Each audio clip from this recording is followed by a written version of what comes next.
All right. Okay. Hi, everyone. Hi, everyone. And welcome to the free Assange online visual series number 9.3, hosted by Andrew Zygmunt, Christy Doth, Steve Poikonen, and me, Taylor Hudak. Unfortunately, Steve will only be with us for a short while tonight. He had a prior obligation with work, but he will be joining us shortly.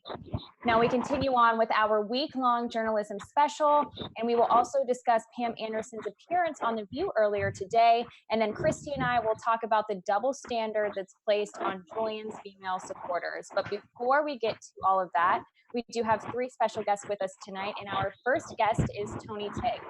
Tony Tig is a hip hop artist and entertainer from Southern California. And back in 2016, shortly after Bernie Sanders announced his candidacy for president, Tony created the unofficial anthem of his campaign, Feel the Burn. Fast forward to 2020, and his new anthem, Our Revolution, which is the theme song for Sanders at many of his rallies, has helped inspire and motivate people from all ages and of all walks of life. He has recently teamed up with his sister Julia, who is also a hip hop artist. They are starting a Get Out the Vote tour across Southern California to get people out to vote. Now, Tony is also a devoted single father, raising two daughters, ages 11 and 4, and he's very active on social media, challenging establishment power. Tony, thank you so much for coming on today. How are you doing? Um, I'm doing good. I'm doing good. Just came off of work and was like, hey, what the heck? Day's not over yet. Let's go get some more work in. Awesome. But I'm Now, doing good. can you tell me a little bit about what you do and provide everybody, all the viewers, with just your background and your history? Yeah. So I mean, for me, I grew up in an entertainment home family. Um, Me and my sister, Julissa. It was three of us, and I'm the only boy. Uh, in California, our parents used to write and produce uh, theater plays, like community theater plays. They would take like a common fairy tale, like Rapunzel and or things like that, and they put like a hip hop spin on it, and so that kind of got me going as far as the bug and wanting to entertain and music and things like that.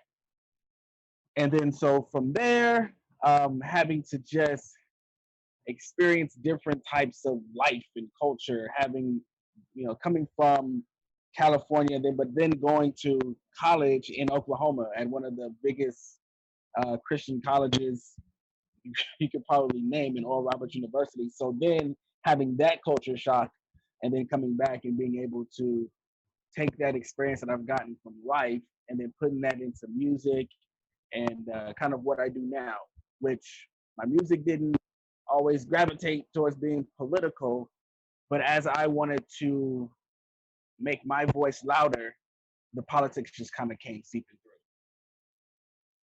Now, can you explain for us your political ideology and the values that you stand for? And I know that you do portray that in your music and that you obviously have performed at Bernie rallies, correct? And can you talk about Absolutely. that experience? Yeah, absolutely. So I mean, it's been great for me. I'm actually getting the chance to sit and have a conversation with the senator himself and obviously Nina Turner. It's been awesome. For me, I grew up in I guess you should call it a Democratic home where I think just being in LA and on the West Coast, it's just, oh yeah, you're black, you're a Democrat. I mean, that's all I knew. It was just kind of like, you like the Dodgers, you like the Lakers. That's just how it is. And then, going to college and being involved in seeing the political process, the exact opposite as far as just all conservatism in the South. I took what I knew what it meant to be a Democrat to even at that time in college, just to challenge people in their ideologies, being Republicans and that sort of thing. Fast forward, I would say 2008, 2000, actually 2012, I officially became just a non-political party affiliate, so independent, because I felt that there wasn't anything that the Democrats were doing to sustain my membership, so to speak. I feel as if um, any political person, any political candidate running needs to run on the merit of the things that we're seeing today, as far as what, for me personally, with Bernie Sanders and even with Tulsi Gabbard, and that's looking at climate change, that's looking at Medicare for all. Those are the type of things that I gravitate towards, and that I support. So whether that is a specific party doesn't matter to me. I'm about the individual and what they are seeking to do when they're running for office. So I think that's really cool and really noble to word it that way. Because like I myself got involved in Bernie Sanders' campaign in 2016, and then after the DNC rigged the process against him, I ended up joining up with the Green Party here in Ohio. Awesome.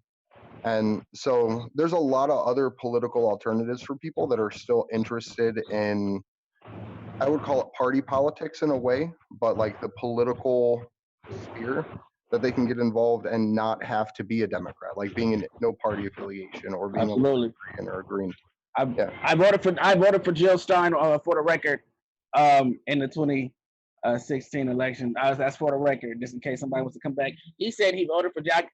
Damn right, I voted for Jill Stein. And but yeah, most definitely.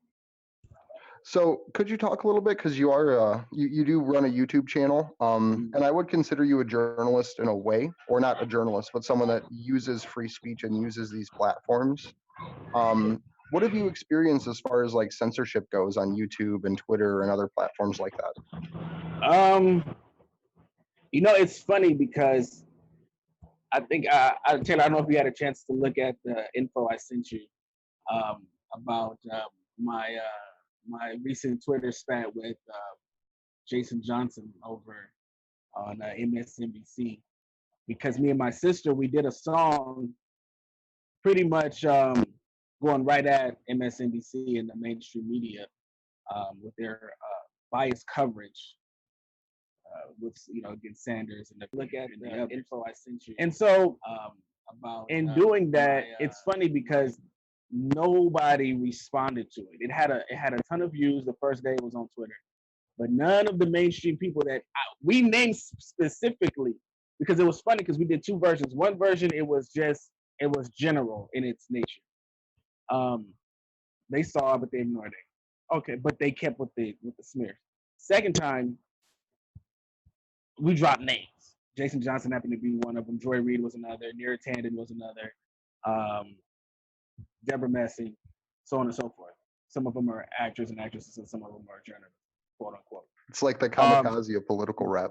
Yeah, I just and it's funny because when that happened, they still didn't say anything. But then I got notified that Jason mentioned me on MSNBC, which means I know he saw it, and I know they all saw it. They just felt like they would rather not respond because they didn't want to give any fodder to what I was saying or any validity, because they knew it was true. So in seeing that, and even reading an article, he wrote a whole article about it and about me specifically. And even when he was on TV, they didn't put my name on the TV. They didn't put where you could locate any of my material, because. Hey Tony, I want to ask you real quick. One of our viewers in the chat asked what the song is. What it is called. Oh, gotcha. So it's called so the one is that's on YouTube right now. It's called Love Ain't Here. And then the other one, which is on my Bandcamp, tonytig.bandcamp.com, is You Picked the Wrong One. And okay. That video, I'm trying to think, did we put that? It might not be on YouTube yet. I'm gonna put it up tonight. We'll see. I've been kind of hesitant because I don't want them to copyright flagging it, because I have some people in it, but it might be okay. I'll double check on that. But that one's called You Picked the Wrong One. And so that one pretty much goes at him. But I've noticed that they've really tried to downplay it and just ignore it. He did it. He tried to say that he was giving me my 15 minutes of fame, and that's all it was, which is a form of obviously censorship, because what you're trying to do is you're trying to create a narrative that makes my what I'm saying less valuable than what you're saying when he's on his last 2 minutes himself. You know, most of them are, because as a generation that really watches MSNBC, that really watches Fox News, that really watches CNN fades out, a lot of them are going to be out of jobs because no one's good. Their ratings are just going to just catapult. I mean, they're going to just sink to no end. Well, that's why they're Now, he going wrote after independent media so hard right now, is because they're trying to take over the YouTube space. They're trying to take over the Facebook space and all of these independent scenes where people like Jimmy Dore and Lee Camp and Tim Black and Nico House thrive. Right. So I think that, like right now, I don't know if you know this or not, Graham Elwood just did a video on it. I talked about it last week on Wednesday too. There's a YouTube union that's forming, and they're being backed by an international steel union based out of Germany. And they've actually got YouTube to agree to enter into collective negotiations with them. Oh, wow. Yeah, so it's something that you as a creator and the other ones out there and the other ones that might be listening, I think it would be a really cool opportunity as a way to fight back against mainstream censorship, to at least create a space for you guys to be able to spread your information. Oh yeah, absolutely, absolutely. And it's funny because one of the things that you notice is it's easy for a lot of the TV personalities to say things, but then when they get challenged, the first thing they do is block people on Twitter and other social media because they don't want to engage in any legitimate conversation. They want to control the narrative on their end. I mean, people were telling me when they were looking at what was going on back and forth, that they were blocked before they didn't even have anything to do with the conversation. They had never even had an interaction with some of the people that I interact with, and they're like, "Yeah, I'm already blocked." And even me, I'm blocked by some people, a couple of celebrities I didn't even know. I feel kind of some way about it. I'm like, okay, I'm blocked by a couple of celebrities I never even talked to them. Now, Jason wrote an article about all of this, correct? He did. He called me. Can you talk about that? Yeah, it was funny because I didn't see the article until maybe a few days later after I kind of just let it go. And I read it. I didn't read all of it because I already know how his writing is, because I write too, so I already know where he's going with it. Just the headline itself calling me a Bernie bro. So I challenged him on it because I know what he's and what most people consider a Bernie bro. And so me being black, I definitely asked him, you want to expound on that? And of course he didn't. He what most people do, to deflect. He used a gift that had nothing to do with anything. And it was pathetic because I kept asking him. I was like, well, are you going to answer to why you decided to call me a Bernie bro? I want to know your thinking in that. I mean, we all know what it is, but I wanted to hear from him. But of course, he didn't want to expound on that. But that's the thing in politics in general, and I hate it. And I think people need to start doing it more, because for some reason, and you guys can correct me if I'm wrong, like in politics, for some reason that seems to be the only line of work or anything where people don't call people liars. For some reason, they just don't call people liars. One thing that Trump does, he calls people liars. But I think that we need to start doing that. Like, you're being disingenuous. No, you're a liar. You're just being a liar. Stop telling people he's telling untruth. Yeah, we call those lies. It's not that hard. Right, they're not gaffes. It's something that they're intentionally doing to spin a narrative. Exactly. You didn't misspeak. You didn't misquote. You just lied. You're a liar. That's not hard. Just try it. Just call someone a liar 10 times for no reason. Even if they tell the truth, and see how you feel. Yeah, I mean, a lot of times these people can't handle it. Like when the best example, and we'll play the video a little bit later in the episode, is what happened with Pamela Anderson on The View today with Meghan McCain. Like, I don't like the horse and pony show of those kinds of things, but it's really important to highlight that, because she literally just sat there and just yelled narrative lines and didn't have anything else to say and tried to keep giving it back to mainstream media talking points. So if you haven't seen it yet and you want your blood to boil, it's a really, really good thing to watch. And have you noticed how is it me? Maybe it's just me. I swear that the GOP, they switch chairs. Like, they keep the same character. They keep the same characters. They just change the actor. Like, Meghan McCain is like a combination of Elizabeth Hasselbeck and Tommy Lahren all molded it, right? Like they just You're like, right, they do. They have different people fill in these different roles. right, Exactly. right, like Candace Owens isn't Stacey Dash 2 years ago. like come on, like change it up, at least give us something different. Right. Well, it's because the old person gets found out to be a hack, so they have to bring in somebody new to fill that stereotypical position. Absolutely. Yeah, it's funny. And Meghan McCain, if there's ever been a story of nepotism gone wrong, that's that is for sure the case there. That is for sure. So now, can you what are talk a your little? thoughts? Or go ahead, Andrew. Oh no, go ahead, Taylor. No, you could go. You really could go. I'll go after you. Okay. I was just gonna say, like, can you talk about how you actually got involved with the Bernie Sanders campaign and on that level? Because it's that's a good question, because I was asking myself that how do I get into this? This is kind of deep. So when Hillary decided to run, I was like, she's the only one that's a Democrat that's running. I don't understand. And then I heard about a senator from Vermont that was running, and they said his name was Sanders. And I'm like, no, Colonel Sanders has been dead for quite some time. I like his chicken, but I don't see around. So then I got a chance to actually see it was Bernie Sanders, which I gotta be honest, I never heard of him. And I know a pretty good deal of politicians by, just watching throughout the years. And this was the first time I actually got a chance to do some homework. I found out about, Vote Smart and Change, a lot of different places, Open Secrets, a lot of different places where you can find a lot of different things about candidates, and everything about him checked out, and it was consistent. And I said, okay, so everything he's saying now, he's been saying then. So he's been hella consistent. And I said, well, you know what? Someone needs to shed some light on this person. And so I don't even know what really I don't know what made me decide to do a song. Because to be honest, and doing hip hop, like making political songs, especially about people, is just very corny.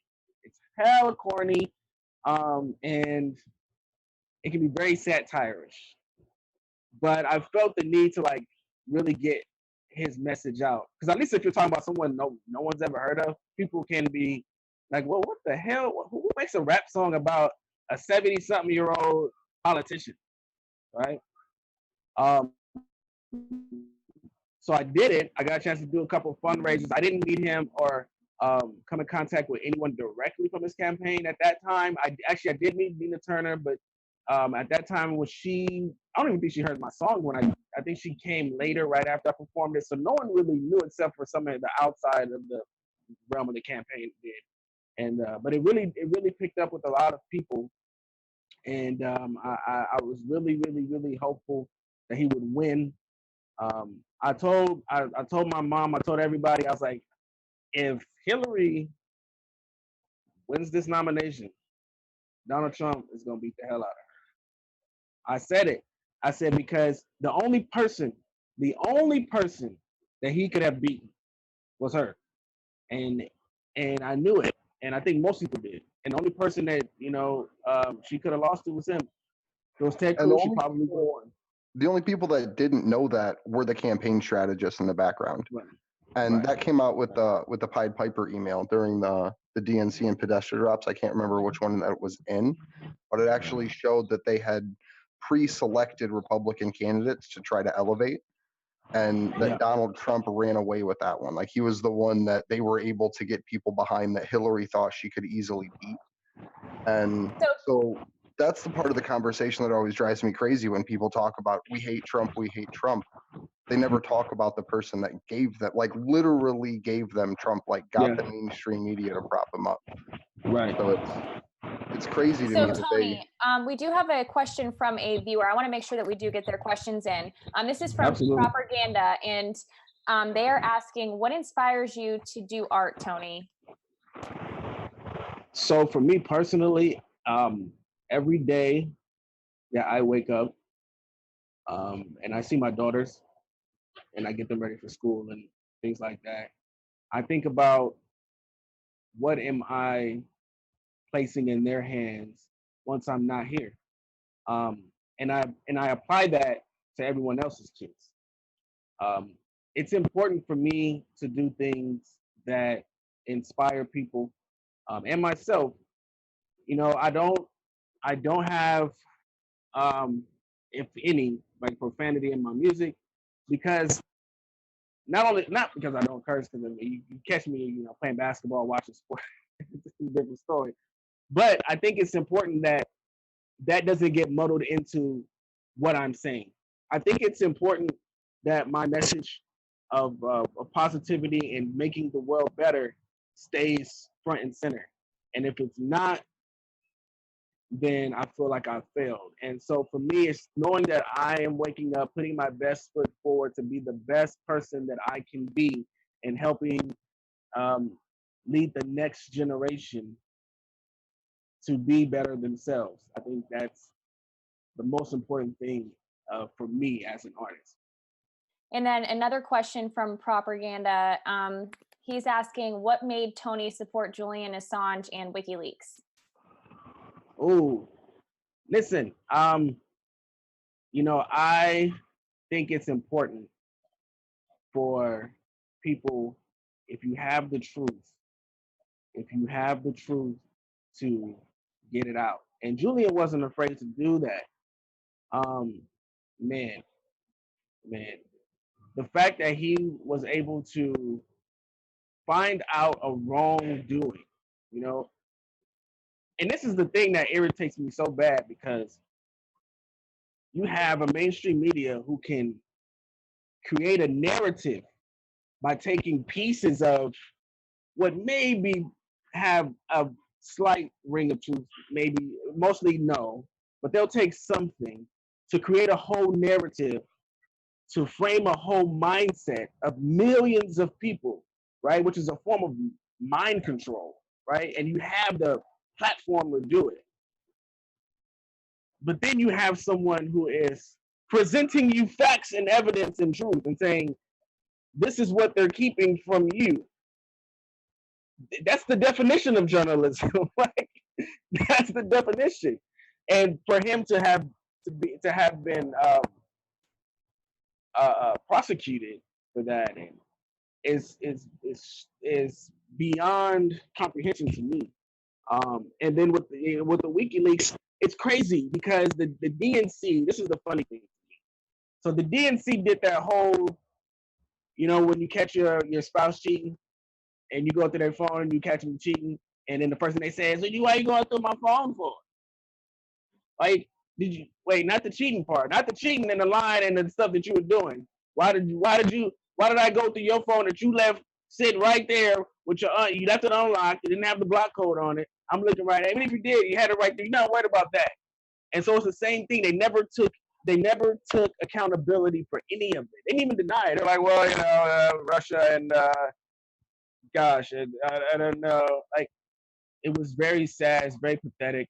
But that's kind of shows the commonplace in which the establishment media and even establishment politicians can just drum up these type of scenarios and then make the good guys look like the bad guys. Only in America can you do that. Can the good guys be the bad guys and the bad guys the good guys? That's crazy to me. And it's like we're watching this bad movie just play out, and I don't know what it is that we really need to do to get out of this dark place. I mean, it starts just with things like this, just bringing people together to have conversations. That's the whole driving point behind the show, is to try to show people what others are doing. Like you yourself as a content creator and as an artist and as someone who just made a song that got you on stage in a political event that elevated your voice in that way. Like that was just you as an individual taking those actions. And it's things like that that are going to change it. And it's things like that that we're trying to inspire people to do. Like whether it's And going out. Yeah, go ahead. I was going to say, and for the record, I am in good health, in good mental health, and I'm in very good shape. So if anything that happens to me that's out of the ordinary, I want to get that on record. You're like, no, we're going to go back to the tape. No, there was clearly foul play here. Tony was in excellent spirits, and he was in very good shape. Just want to get. Isn't it horrifying that things like that actually have to be said? Because I feel like that's how we should open every stream. Like a personal mental health check. Like, no, I'm good. Don't have cancer. Not thinking of suicide. Yeah, seriously. Yes. What do you think of the DNC for this election? Do you think they've learned their lesson, or do you think they're going to try to screw over the Democratic nomination again with certain candidates that are running? They'll never learn their lesson. The only problem is this time is that they don't have the surefire establishment candidate that they did before. See, they had Hillary, so they felt like, she was surefire enough. That's why they had the super delegates in the bag already last time. This time they don't have that. They have Joe Biden, and they're like, damn, man. Like Joe don't want to run. He didn't want to run. They're like, hey Joe, we need to do this. Like I put a tweet out not too long ago, because I told Bernie when I talked to him, I said, I don't understand how you don't have your own line of shoes right now, all the traveling that you do. Bernie wakes up, he gets out of bed, he hits three cities in 3 hours. Joe Biden gets out of bed, he hits the snooze button 3 times in 3 hours. So it's a big difference. So they don't have, the DNC doesn't have the same type of momentum. So they're ignoring Yang altogether, right? They're making sure that Tulsi doesn't share the stage with Bernie because they don't want them tag teaming anybody. They'll accept Warren because they feel that she's controllable enough if they have to. Kamala, they know like if she gets anywhere near the main, it's just that's it. But Warren is kind of like that's their last hope for trying to control some sort of agenda. They're like, we can probably make her do what we want. She's the Hail Mary. She's the last one. Yeah, and then Sanders will be the FDR, in my opinion. Oh yeah. I think Steve calls her a faux progressive because she'll spout Bernie's talking points, but I think the DNC could definitely manipulate her too. But you know who's missing, and maybe you guys have seen her. I haven't seen her. It's Debbie Wasserman Schultz. I don't know if she's been obligated. She's busy rigging elections down in Florida against Tim Canova. She doesn't have time to be like, on stage anymore. She's not there. It's funny because without Hillary, that just shows you. And I personally believe that Hillary, as much as she is mad at Bernie, and this is my personal belief, that she would rather have Bernie win the nomination than Elizabeth Warren. I think she's still bitter because she does not want Elizabeth Warren to be the first woman president over her. She doesn't. I don't think she wants to see it in her lifetime, to be honest. Now that she's not going to do it, she'd rather die before she gets to witness it, and it's not her. I honestly think you're exactly right. You're exactly right. And we have another question from a viewer. This is from Schultzy100.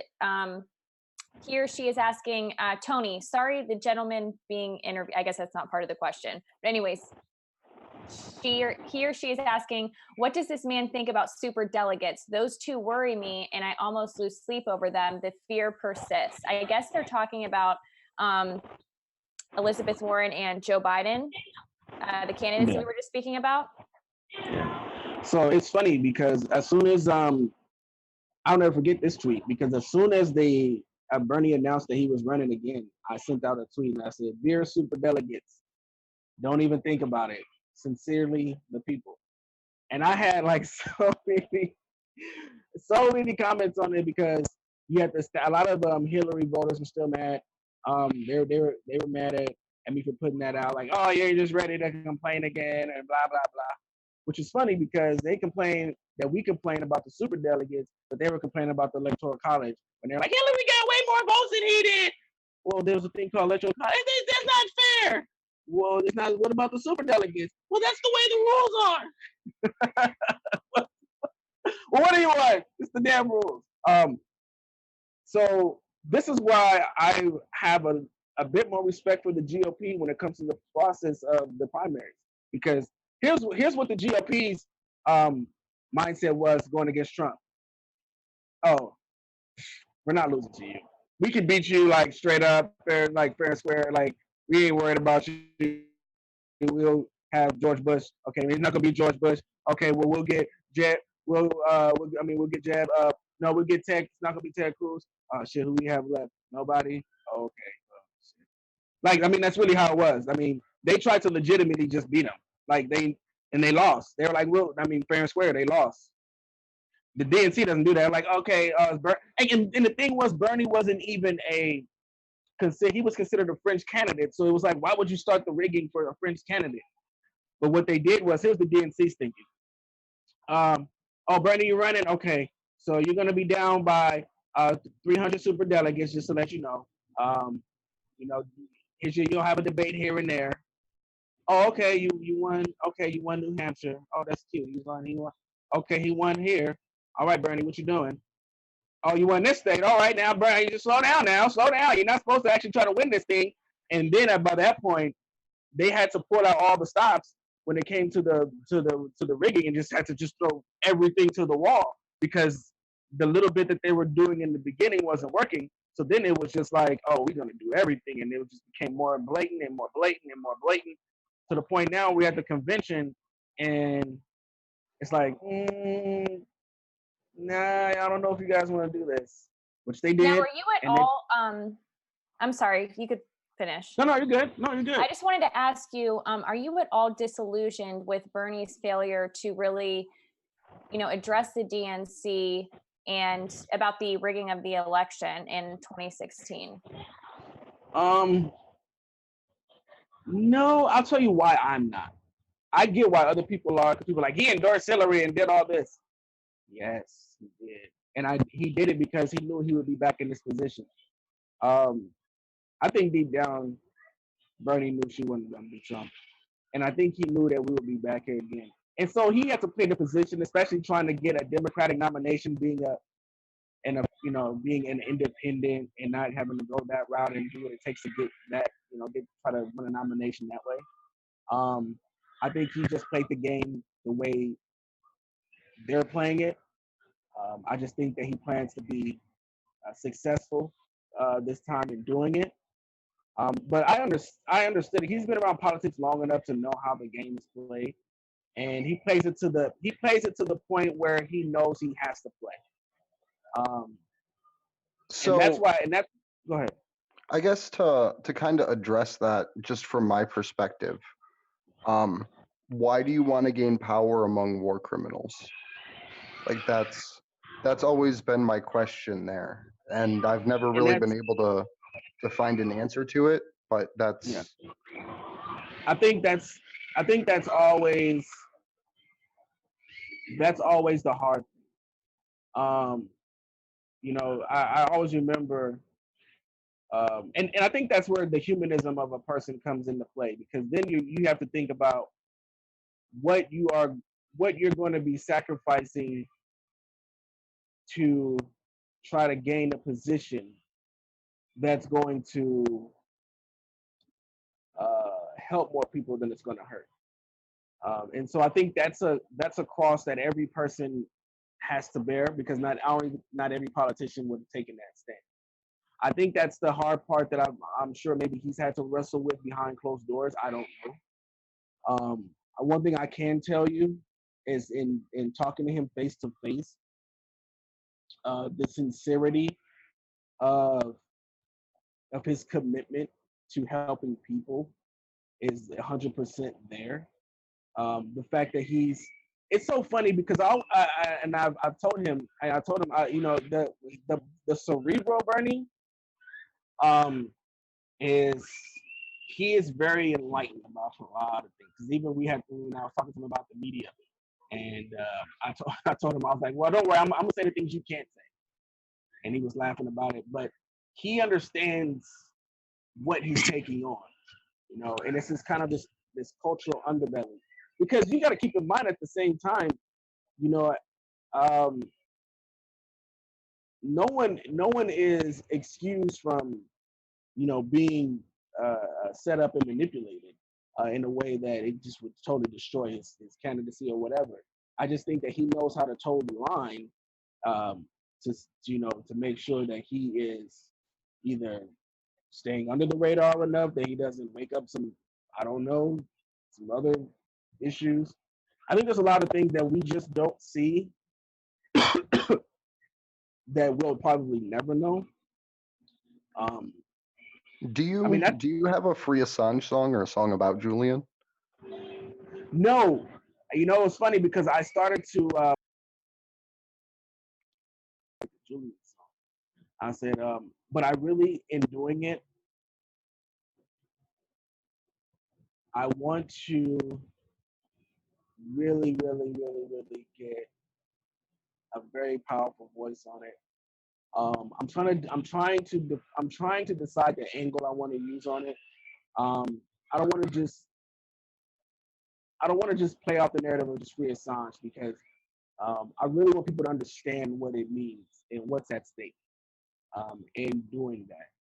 And I want it to be sincere.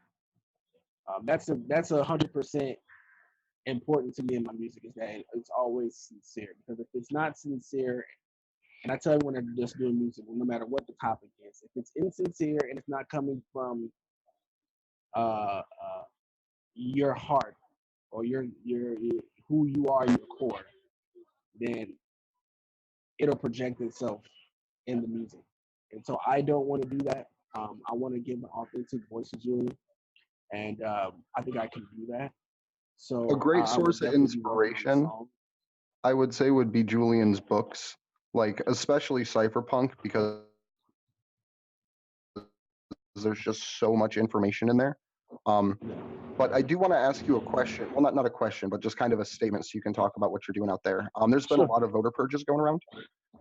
Some of them Mm. more legitimate than others. Some of them have specific purposes. Some of them are to get people off of voter rolls. Specifically here in Ohio, we have Right. register by postcard, where it's the same thing that happened in Georgia, Hmm.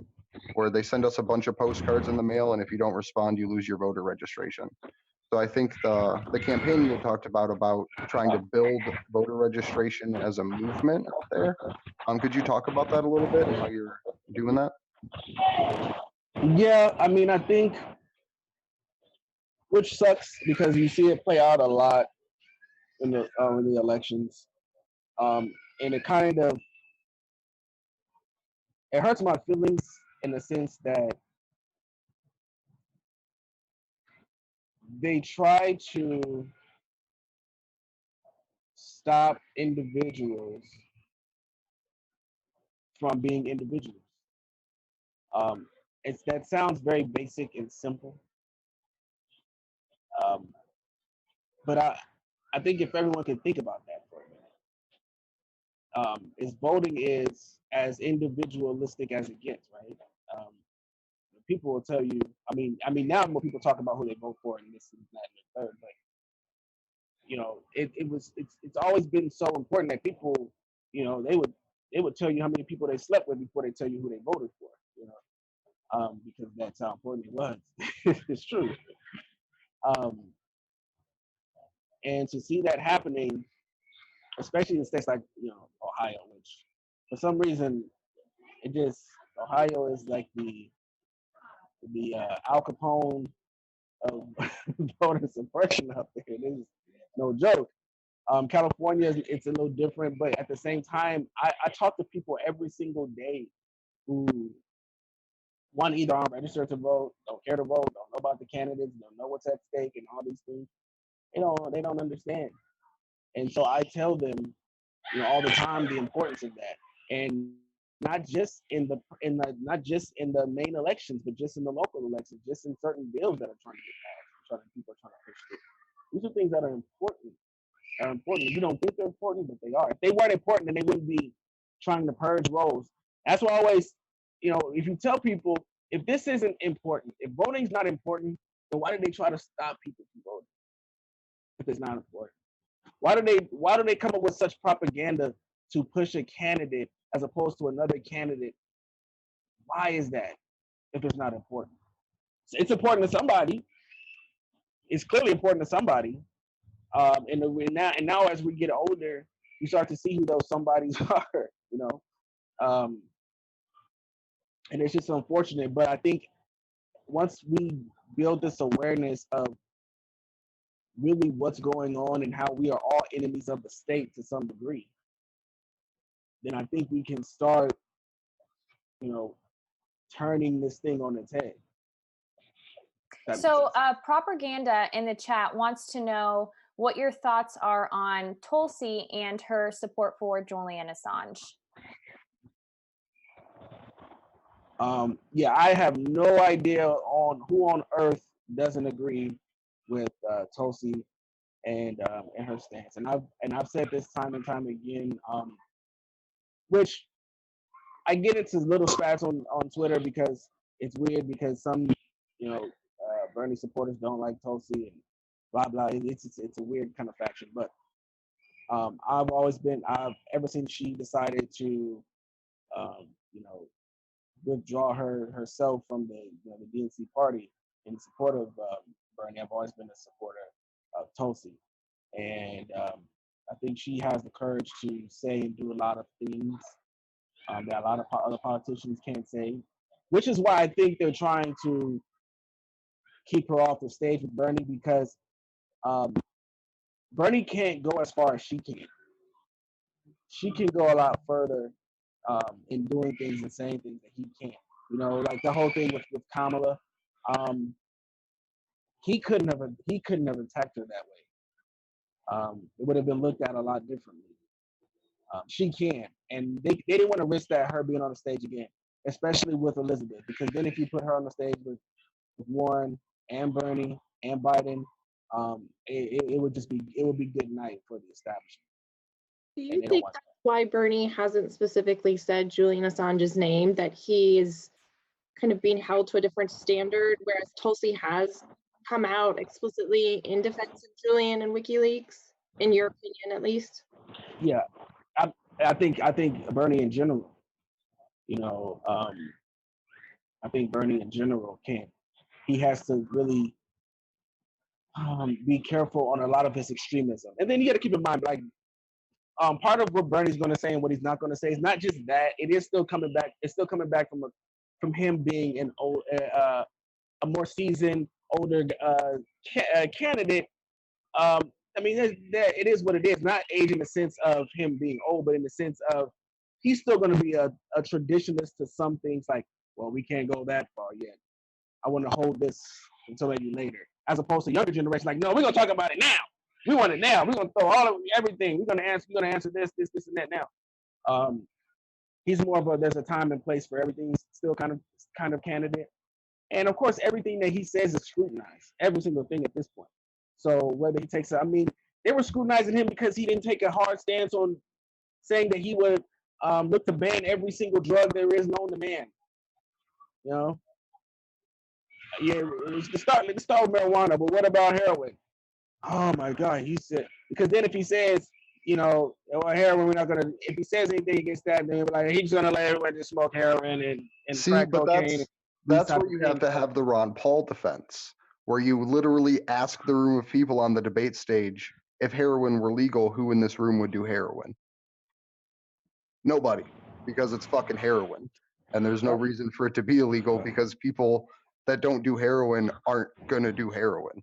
Just because it's legal, they're not gonna all of a sudden doing heroin. So there's even ways to blow those little. This is true. I mean, but this is true. But the thing is that for Bernie can't, in my opinion, and this is for anybody, right? I mean, people are only prepared to handle like only so many gotcha questions at a time. Like me, I don't care. I'm a comedian, you can throw whatever at me and I'll have an answer for it.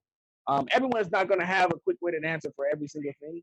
So if you have to answer for have an answer for this, and then try to rein in independent voters, try to rein in some of those, you know, voters who are still in their minds painted with this socialist, which is really a communist idea of who he is, and all of this stuff.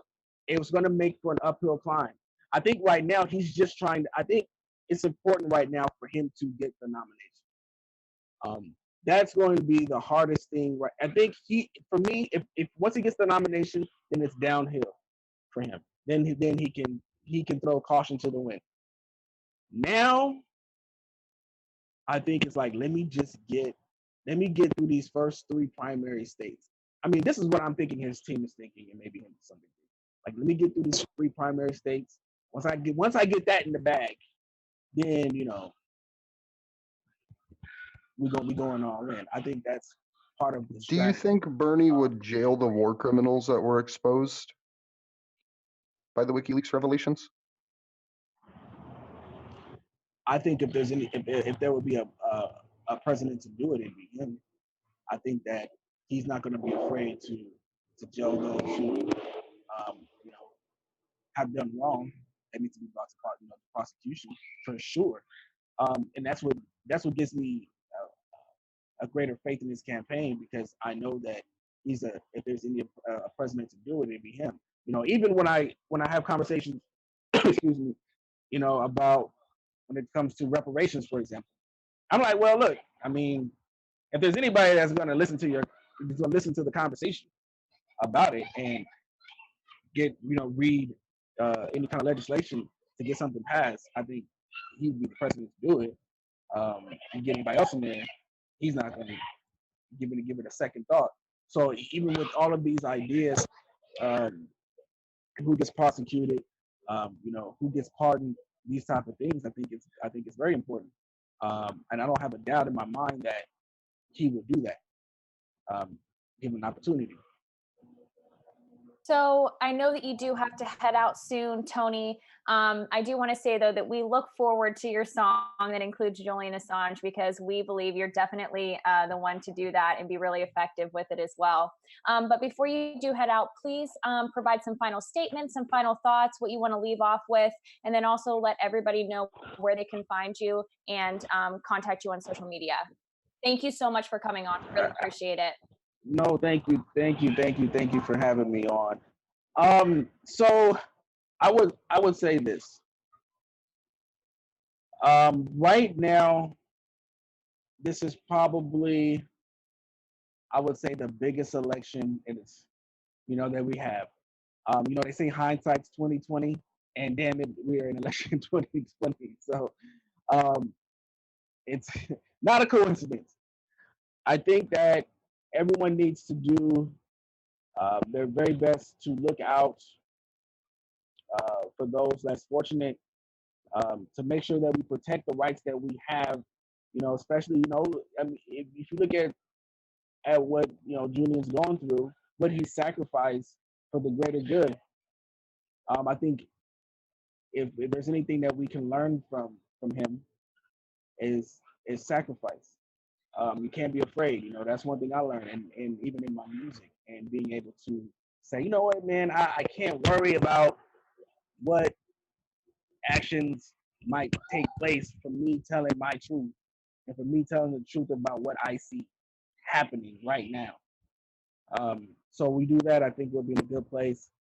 For me, you can always, I always tell people, if you just Google Tony Tig, TonyTig, you'll find all my social media, my YouTube, my Twitter, my Instagram, all of that good stuff. If you are in the LA area or Orange County, California, come to the show September 27th. It's going to be a good time, and we're going to turn up and do something positive. So I want to thank you guys so much for having me. Awesome. Thank you so much for coming on, and good luck to you. Thank you. Thank you so much. So we are still waiting for our next guest to jump onto the stream, and that is Bryant Young. He has his own podcast, and he is also an activist. But just to let you guys know what's going on later in the stream for those who just joined us, we will be addressing the video clips of Pam Anderson and her appearance on The View. And Christy and I will then also discuss sort of the different treatment that Julian's female supporters receive. We think that's very important. She and I have discussed that in the past, just kind of how it's a little bit different for us female supporters. So we do want to address that. So make sure you stick with us. And now I see that our guest is here. Our second guest of the stream is Bryant Young. He is an activist and humanist, and he is also the host of the Young Pacifist podcast. Bryant, how are you doing? Doing great. How are you guys? We're doing well. Now, can you tell us a little bit about your podcast?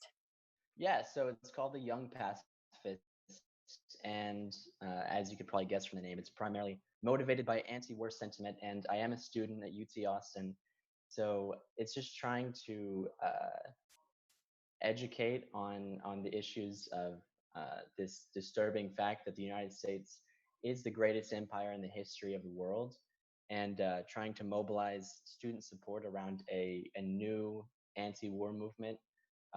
Because honestly, I believe that for any revolutionary movement, but especially when it comes to combating the influence of the United States empire, it's got to start on college campuses. It has to start with young people. So yeah, that's primarily the purpose.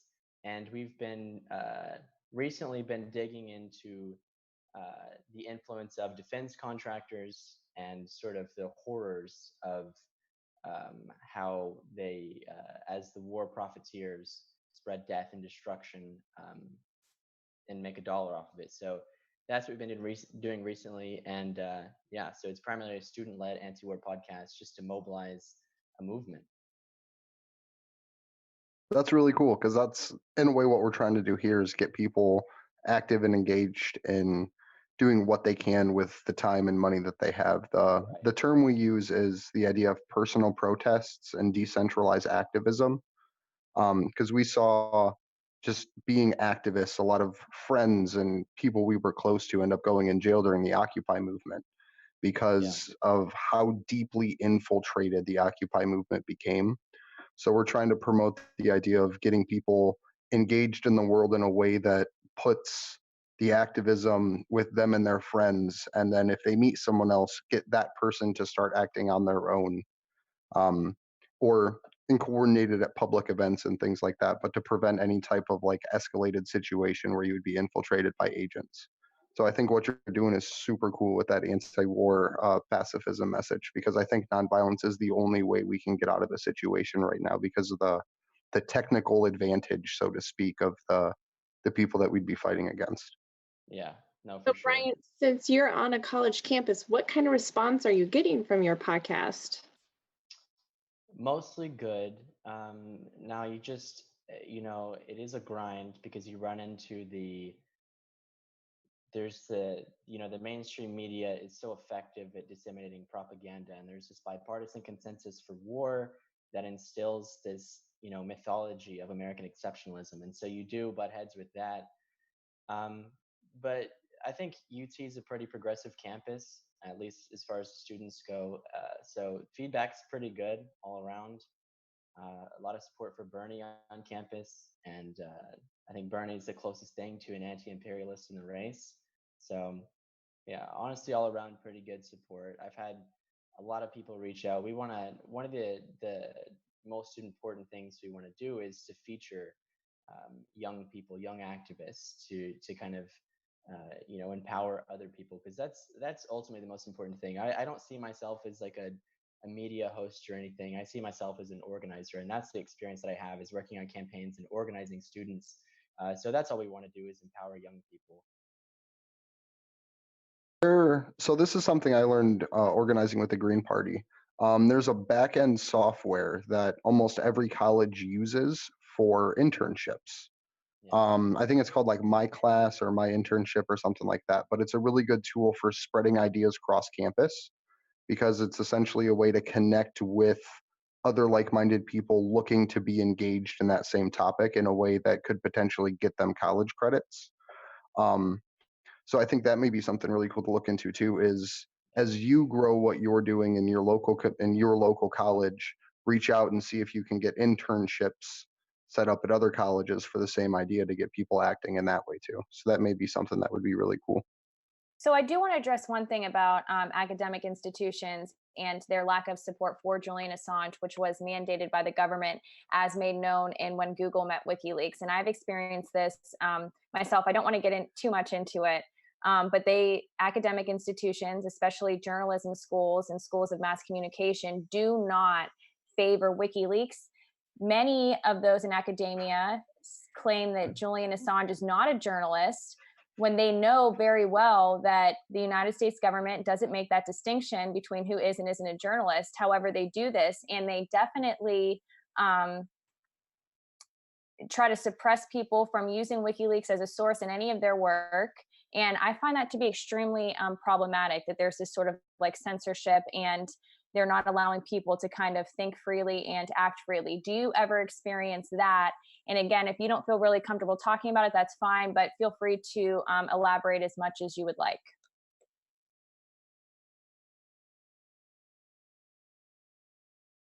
So you are muted right now.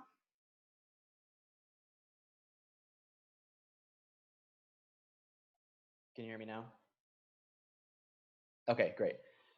I don't have a lot of personal experience with that. And like I was saying, as far as mainstream propaganda goes, there is this mythology that people subscribe to of American exceptionalism, and it's definitely pervasive, um, in academic institutions. And it's, uh, if you want to be educated and to understand these really just fundamental realities about the United States' role in the world, very basic.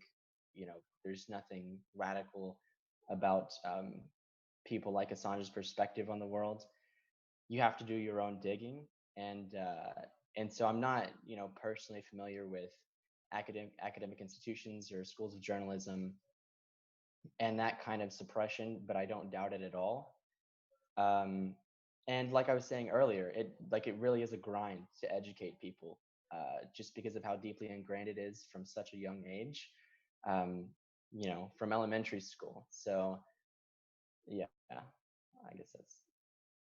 And I really appreciate the work that you do, because it takes a very certain kind of person to actually be the one willing to go through that grind. So you deserve a lot of credit, actually putting yourself out there in that way, almost as a target to try to help educate people. So I really appreciate you doing that.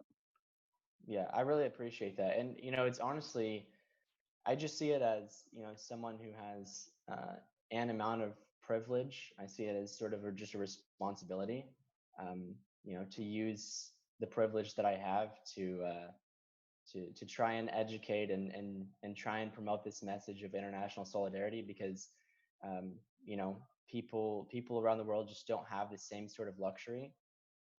People in Palestine or people in Yemen don't have the same sort of luxury, and someone has to be fighting. And I think it's such an important fight here on college campuses. So I appreciate that. Yeah. Before we do, get to some more questions, I do want to give a shout out to Citizens Media TV. That's Jeff Epstein, not the Jeff Epstein that's been in the media and the pedophile, but a friend that I had met in New Jersey. So I just want to say hi and thank you so much for watching. We definitely need to get you on this stream because your knowledge on MMT is just brilliant. So thank you so much for watching, and I hope all is well. Back to some more questions. Can you talk about, now I kind of like stepped out for a moment while you were speaking about your podcast, but what do you plan to do also in the future with that podcast? And do you see yourself perhaps expanding on the work that you're doing right now? And I apologize if you did already, discuss that. No, you're good. So I honestly, like I said, I don't see myself as like a media host or anything. It's not um, what I envision doing in the future, but I do see myself as an organizer. And so right now, we're really focused on our divest movement, and that's to try and pressure the Board of Regents, the University of Texas Investment Management Company, that handles the investments of the public endowment to the university, to divest from the war machine. And that's companies like Lockheed Martin and Boeing and General Dynamics, who are like I said, the war profiteers that are the forefront of extending American imperialism and And so that's what we're focused on right now, and that's why we've been doing individual profiles of companies like Lockheed Martin and Boeing are the two that I've already done, and I just put out an episode earlier today featuring um, the organizer who's really at the who's spearheading this effort on campus, who's is my friend Autumn, who's with the organization Code Pink, and they're trying to assemble a coalition of groups on campus to come and crash these board meetings. We've already been to one board meeting, directly calling on them to divest from the specific list of companies who are at the forefront of the war machine, and so that's really what we're focused on right now. And like I said, I don't see myself expanding and making it a kind of all-encompassing show like a progressive media outlet or anything, but definitely I do want to hit this as hard as we can and utilize the platform in whatever ways we can to grow the divest movement. I think the divest movements are super important too, because that's a really powerful nonviolent tactic that's been used to break apartheid across the world. Because once you can get their banks to run dry, you literally just start the action because there's nothing else that they can do at that point. Um, One question for you: what censorship have you experienced, or because you're still kind of a new show, um, what kind of censorship do you expect to face, and what have you done to kind of prepare about it in advance, so to speak? Yeah, I really haven't, I can't say I have experienced any sort of serious censorship. I'm just a podcast right now, so just on Apple Podcasts, anywhere you can get podcasts, Google Play. But at one point, I had a YouTube channel before this, and the platform was called Burn the System. And I had a video get blacklisted related to Beto O'Rourke because I worked on the Beto O'Rourke campaign um, when he ran for Senate.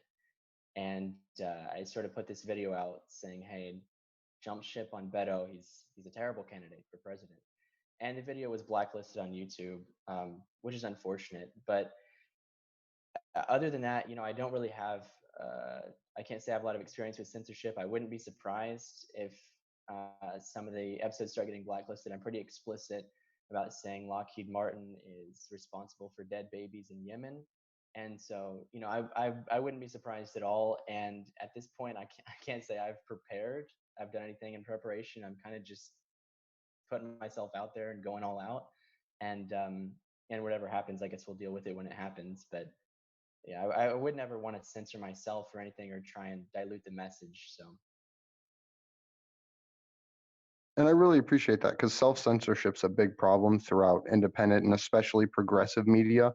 Um, and I don't mean that in a way, or I'm going to use it in a context to like name names or call people out, but there's so many people right now that are just worried about content demonetization and worried about getting their channels hit or blacklisted, like you were talking about.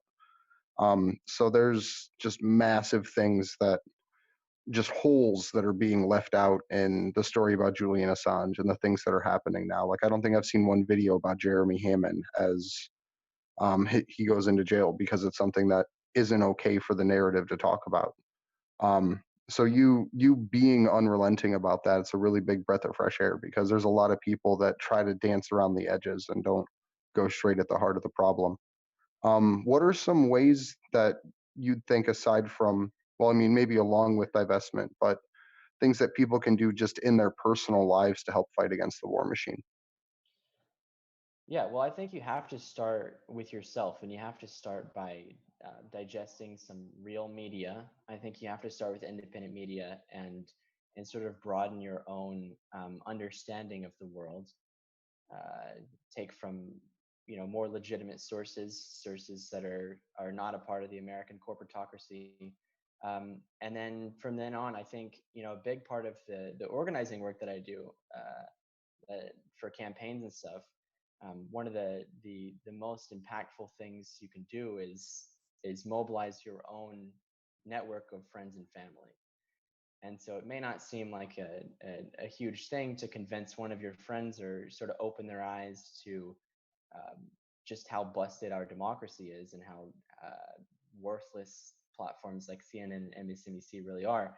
But it really does resonate, and it makes waves. So start with yourself, start reading and digesting some independent media, and then and mobilize your own networks of people. And I think once people really get into realizing just how screwed up, how much of a crisis we're in right now, and how broken our democracy is, and how terribly the media portrays our role in the world.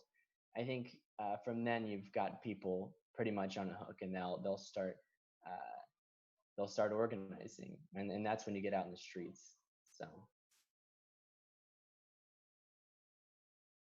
Well, yeah. So, with your podcast, what like topics have you covered individually yet? Like, have you dove into like what's actually happening in Yemen, or has it been more about like the focus on the contractors and that kind of stuff?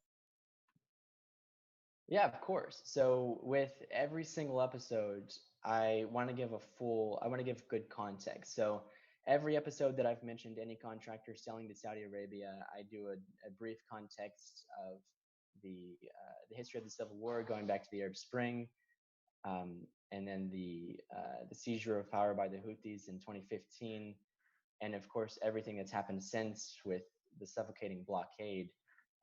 That's as you know, has left 23 million Yemenis on at imminent risk of famine, and has caused the death by starvation of upwards of 85,000 kids. So I try and make a point to be very clear about just how horrific these realities are, and lay out the context every single episode. I don't take for granted that maybe people have listened to previous episodes. I just repeat it, which could be annoying to people who are frequent listeners, but I want to just be very clear that because there's just selling arms may not on its face appear like an inherently bad thing, although I think it certainly is. But people have to have the full context of the humanitarian crises that they're worsening, and just how they're destroying these regions, and taking human life off of the planet, very literally, and that's these companies directly. So yeah, I always try and give the context. At this point, I think there's like 9 episodes in total, and like I said, we've done the individual profiles of Lockheed Martin and of Boeing, and I did an episode on the 4th of July, sort of trying to dismantle the myth of American exceptionalism by going straight back to the founding, and talking about how we were founded as an empire, who would uh, go on to commit the genocide of the indigenous American people who were here before us, and go all the way through the Spanish American War, and the Banana Wars after that, and talk about how World War II really wasn't all that just a war. Um, up to the present day, and obviously the all of the covert operations under Reagan, and the list just goes on and on. So there's so much to talk about, but at this point, I think we only have 8 or 9 episodes out, so we haven't done too much deep dives into individual conflicts. But I guess that's where we're at right now. So I'm So, curious as to your thoughts on what do you think about those that are your age and your age group and demographic? Do they share these similar beliefs and ideas that you have, or do they not? And what is the reaction to maybe some of the things that you say in your podcast? Yeah, so I would say generally, like, it's easiest to convince young people, I think, just because of the state that we're in, and because students are increasingly, especially around where I live in West Campus, around campus where cost of living is just absurd. Students are increasingly food insecure, and obviously taking on a lifetime of debt, um, and so they're in pretty shitty situations, and so they have developed this kind of general mistrust of American politics, and whether it be Democrats or Republicans, it doesn't matter. They just have this general distrust developed. So young people, I think, are pretty easy to usually get on board. But like I said, there's also this like mythos of American exceptionalism that has kind of been ingrained in a lot of people, and so you do have to beat it out sometimes. But I I would think say it's young people easier are, to go yeah, ahead. go ahead. I was just going to say, I think you're right in that it's easier to do that with people who are younger, who haven't had, many life experiences that perhaps shaped their beliefs, and for them to, feel certain ways. Because it's oftentimes our experiences in life that, make us feel a certain way or cling to a certain ideology. And once you cling to that for years and years, it is harder to kind of change your opinion. And I think just, young people in general are more open-minded. Now, you do have a question in the chat from Propaganda, and he or she wants to know, what does Bryant think about Tulsi Gabbard? And then they also said it sounds like he read Howard Zinn. And also, is there a WikiLeaks release that Bryant thinks is most historic?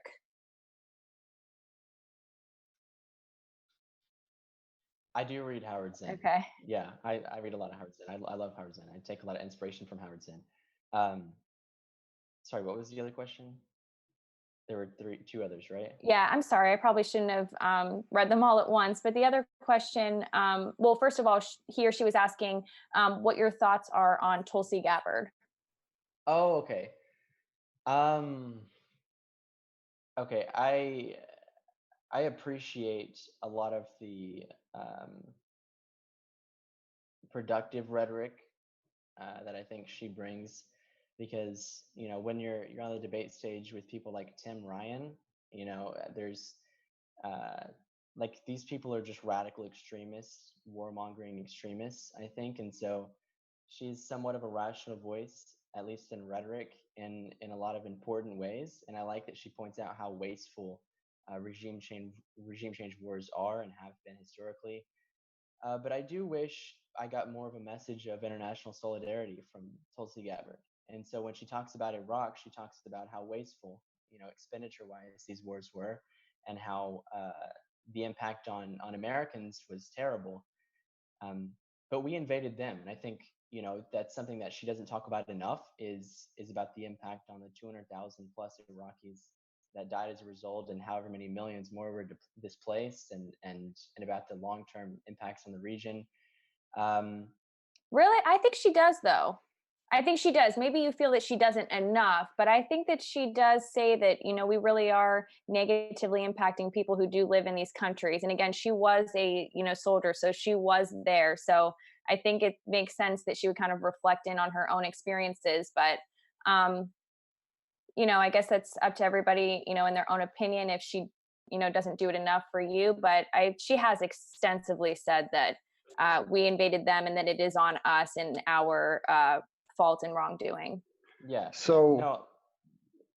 I was going to say, on the topic of presidential candidates, you're talking about Beto, Francis O'Rourke. And since you're down in Texas, this might be an interesting question. Have you ever read any of the stuff that got released about his time as a Cult of the Dead Cow member? No. Oh my God. So I'll send you some links on it, and I'll put them in the chat. I'll say I'll put them in the description, but I usually forget because it's like 1 o'clock in the morning when I get out of here. But he literally has like writings that he submitted to Cult of the Dead Cow, were like put on their forums back in the day, about him like fantasizing about killing children while he was a school bus driver, and that's just the tip of the iceberg. Like, it gets freaking crazy. But as someone that I remember you talking about how you worked with Beto and then got censored when you started to go after his campaign, so I thought you might find that interesting. Yeah. Okay. And if I could just say a couple more things about Tulsi.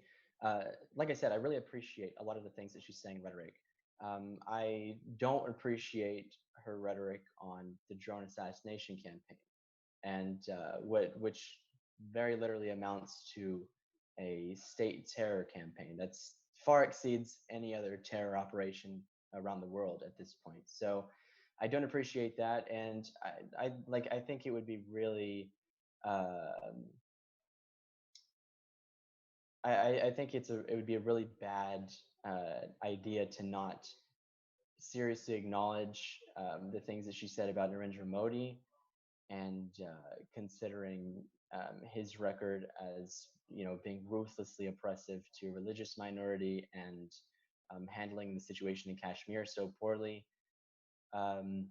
So I have, reservations. Generally, I appreciate a lot of things she's saying. I don't think that she's an anti-imperialist, and one of the reasons that I don't think that she is because she has a pretty poor record on Israel-Palestine, um, and she doesn't talk about it much. But she certainly is to the left on foreign policy of, I think, everyone else but Bernie Sanders, which I appreciate. Okay. I Okay. was So going to I say do that's want a to pretty address fair one thing. assessment too, I want to because that address something in the chat that people are really wanting us to talk about, and that is about the fact that our political system is so broken. Does it need to be scrapped, and do we need to have some radical change? Brian, if you could weigh in with your thoughts in on that. Yeah, of course. Yeah, most definitely. I think, quite a bit more cynical than a lot of my friends, when it comes to American politics, and I think there's a lot of people who have this like reformist mindset of just, if we have a good enough plan, we can make this work. I completely disagree. I think that we need a people's revolution, and I think that we need to be out in the streets. And I'm also generally just pretty cynical about electoral politics, and about how much it actually matters whether or not you vote. Um, so I think we need to be out in the streets. And honestly, it's kind of absurd to me that we're not already out in the streets. I think we need to take notes from France, and we need to get our stuff together, and start making things happen that way. and I think it's important to get like a joint movement going, like have the effort be to get people in the streets, but at the same time, don't be afraid to have one out of those 1,000 people in that group or community in the street stand up to run for office. Yeah. Because at that point, you have a group of radical thinkers behind you. And as weird as it is to say, like, we live in the game of empire. And one of the questions that I try to consider and don't really have a direct answer for is, how do we bring about an end to the American empire without allowing another one to simply take its place and continue that brutality just under a different country's banner? Yeah. Yeah. No, definitely. Honestly, Andrew, that's a great point that you bring up, and I think we discussed this before when we were in Chicago in the Uber or something, where we were talking about that. How do we prevent another country from rising up? I don't know if that is even, I mean, this sounds pessimistic, but I don't even know if that's even possible, because I think it's only natural to kind of have somebody or something in power. I think that's like a natural thing. However, whenever somebody rises to that power, it's almost always abused, almost always. So I don't know what that would even look like. If Steve were here, and I'll Steve give the would, answer for him that he would give, he would say a okay, workers' revolution. That's okay. like a global worker revolution. That's how he would say to end empire and not allow another one to form. So got to give a shout out to that. Um, so with your organizing efforts, what kind of early successes have you seen? Has there been any like world started to move kind of moments yet, or is it still in that like blossoming out of the seed type moment? No, we're still like in the pretty early phases. As I mentioned, we've already been to a UT Board of Regents meeting, but it was essentially just to kind of set the stage to, let them know that we're here and we're going to be back. And every time that we are back, we're going to have more people with us, and we're going to start sitting in on these meetings. And at some point, we're going to have dozens of students that are going to be there holding signs, letting them know that they're complicit in this, that very literally that there's blood on their hands, for fueling the American war machine, and giving more, and investing the financial assets that the university has, which by the way is a huge resource. The endowment is the biggest public endowment in the country to the University of Texas system.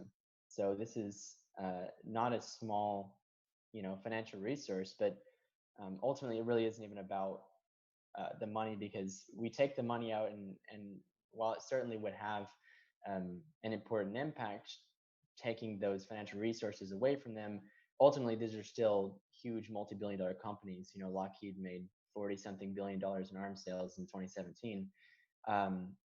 But the idea is to raise awareness. So if someone like the University of Texas system, as massive as it is with its huge public endowment, publicly says we're divesting because there's blood on the hands of Lockheed Martin because of the children in Yemen who are suffering, who are starving to death, then you can kind of send an important message. And I think that would resonate. And I think we could get into national headlines. And that's when you start to make an impact. And that's when you start to raise awareness and increase consciousness.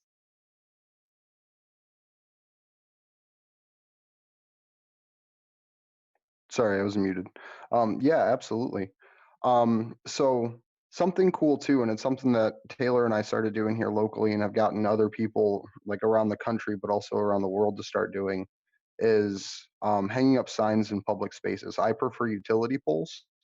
Um, but it's a way to get a bunch of people to see your message, and it's almost the equivalent of having someone there holding a sign all of the time, because it puts activism back in people's faces, and it puts these messages not just in that boardroom, but it also puts them all across the campus. So as people are walking around, they see the message: divest from Raytheon, divest from Boeing, and have that just literally duct taped to a wall in their face. So I think that's a really good tactic to build up momentum within a community too. And then once you kind of do it and people start looking for them, you start putting the times and dates of when you're going to actually have like the protests inside of the meetings themselves. So that may be a really cool tactic that you can use to try to build support.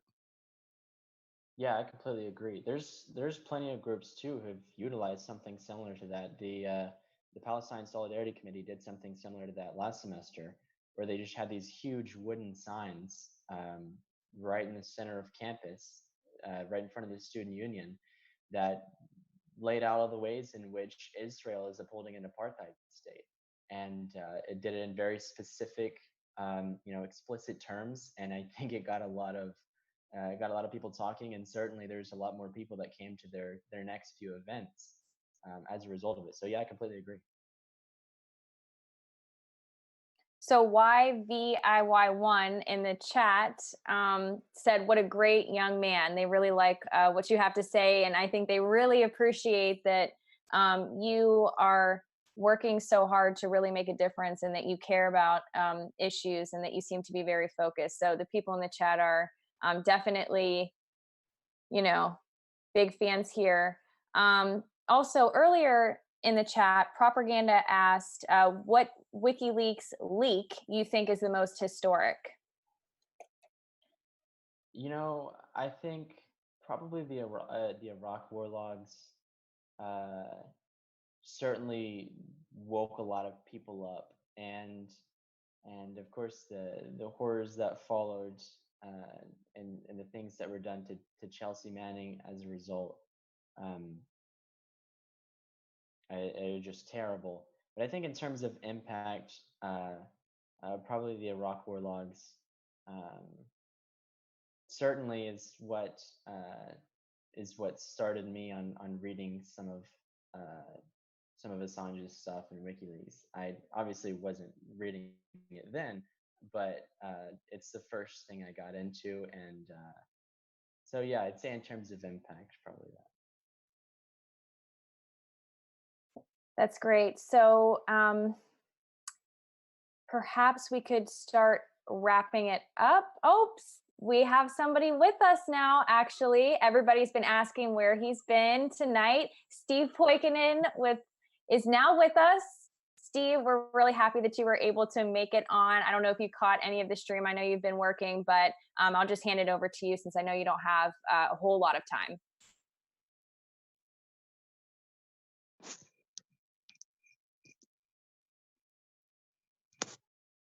Okay, I don't know if he could hear me or not, but there we go.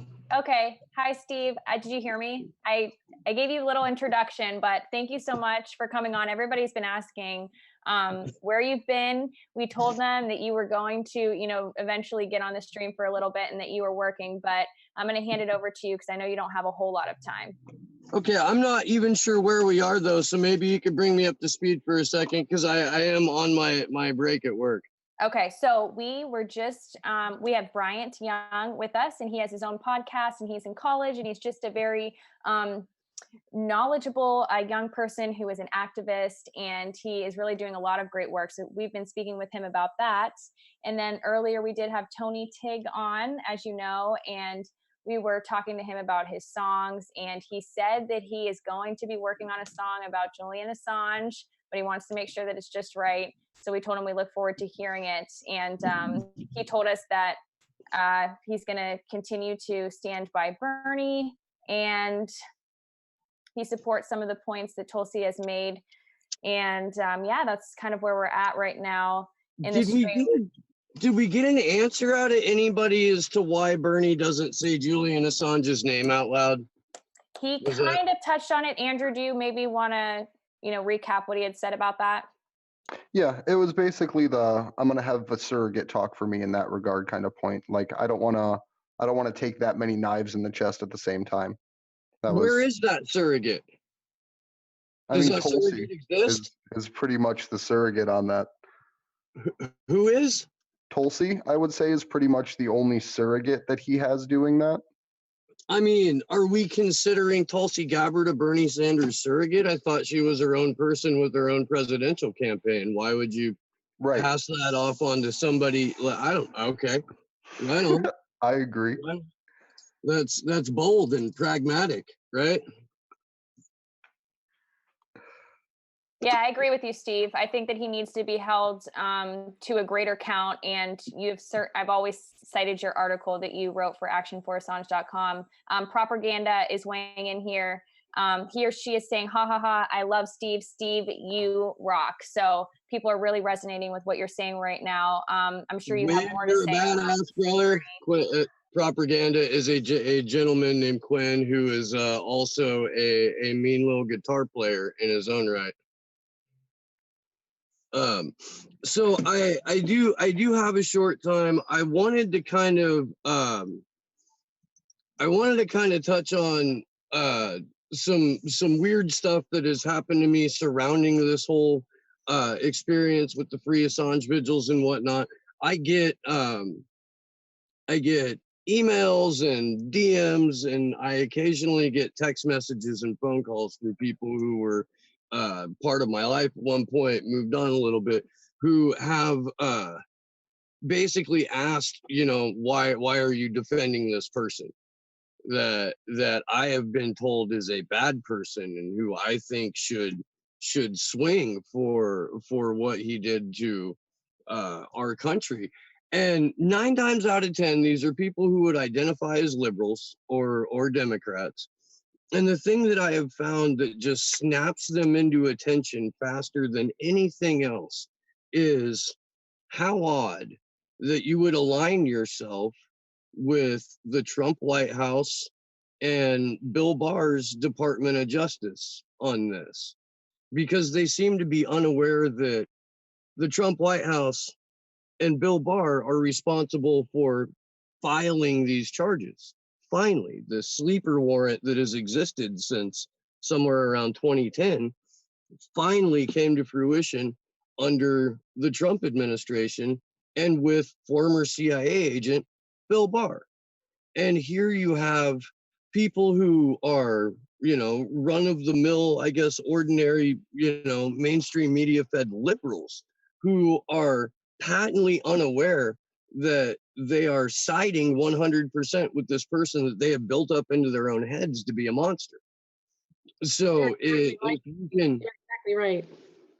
If you can kind of break that spell of all of the Assange propaganda summed up by you and Donald Trump see 100% eye to eye, that is enough of a triggering mechanism with a lot of people who have consumed nothing but Russiagate for 3 years, that they will snap back and pay a little bit of attention and be like, okay, well, what do you have then? Fine. Why do you think he should be free? And then you can go into, the limitless avenues for why this was an illegal and arbitrary detention, for why the 16, 17, 18 charges levied against him are absolutely ridiculous, spurious, fabricated out of whole cloth, and one doesn't even apply to him. So You're right, Steve. Adam Kokesh is now with us as well. He is a 2020 presidential candidate with the Libertarian Party. Adam, thank you so much for joining us.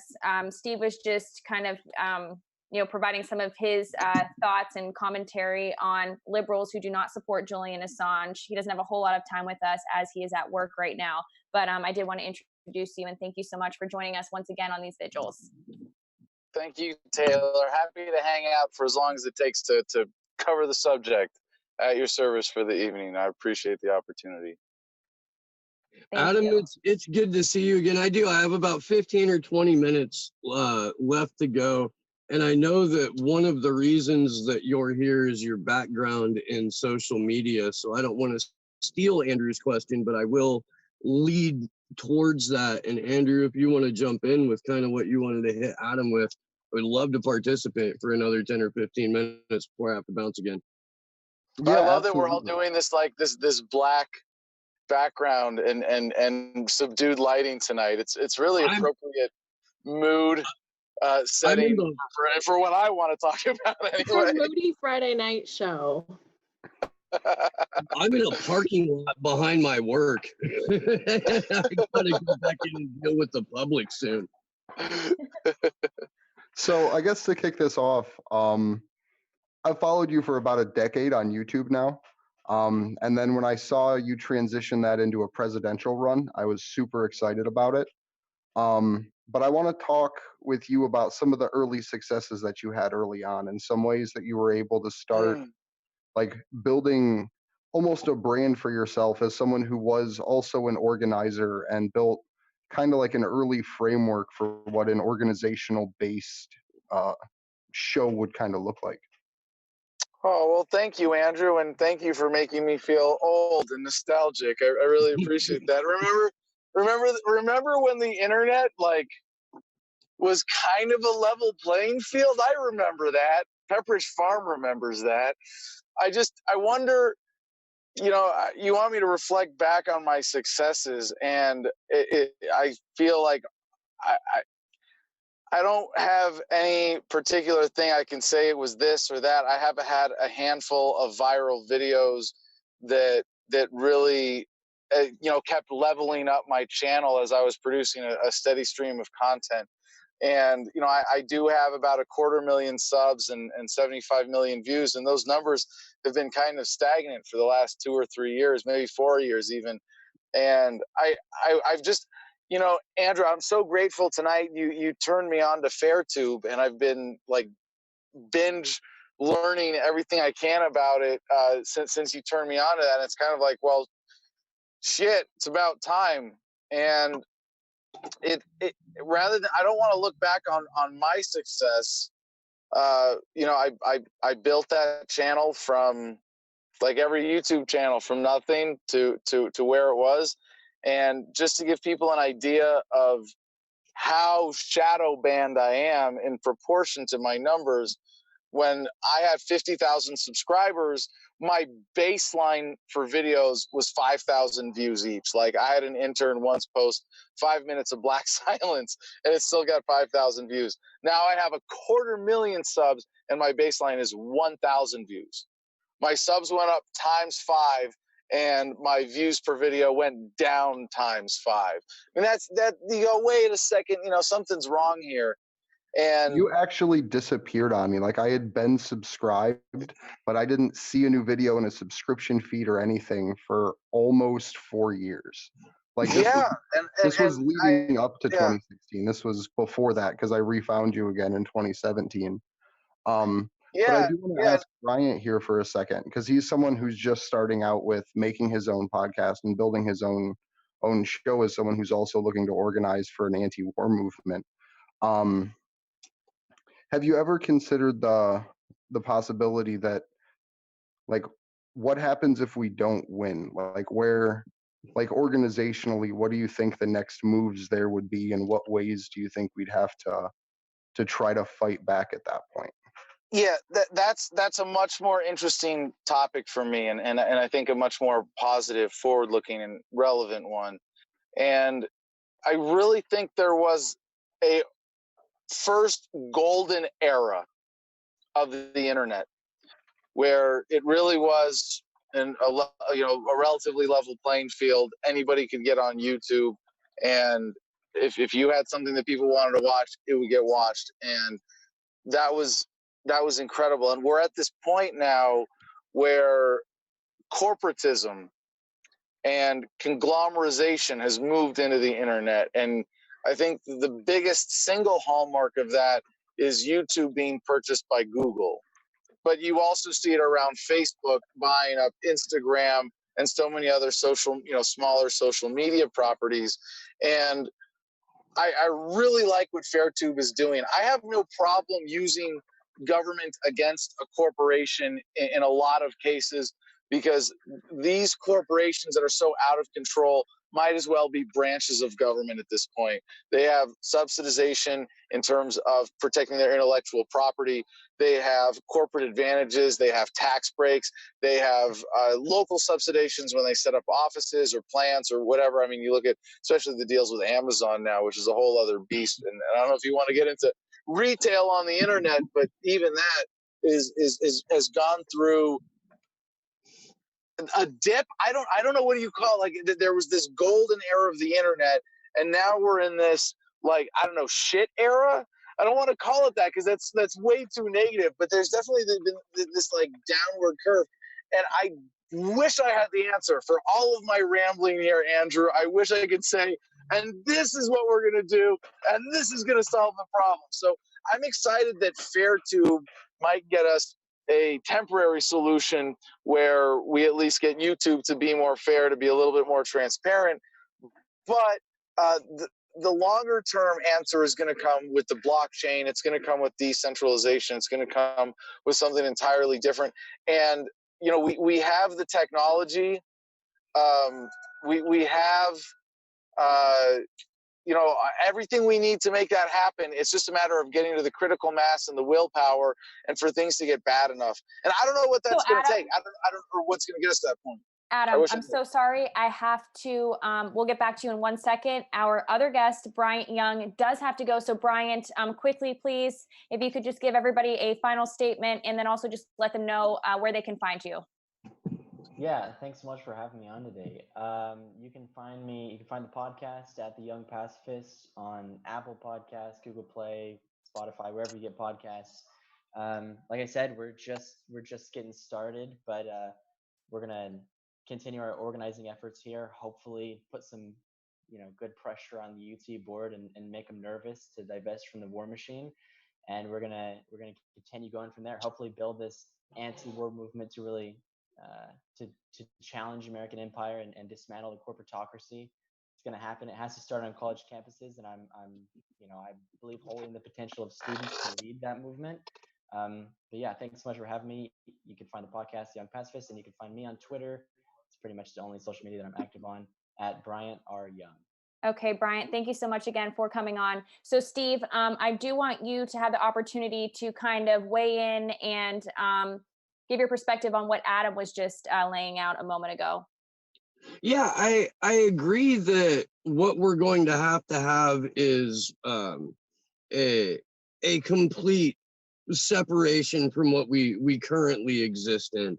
And I certainly advocate decentralization as a kind of a matter of course throughout my show and throughout these vigils. I think our isms have failed us.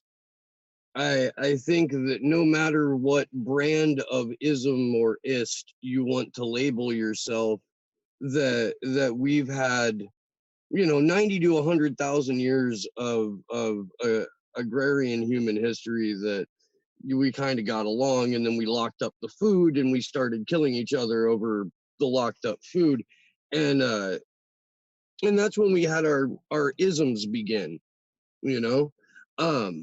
and throughout that history, our isms have all just horrifically blown up in our face. So whatever we decentralize to, whatever we transcend to, or ascend to, if we're lucky enough, it can't be rooted in the ideology that has historically failed us.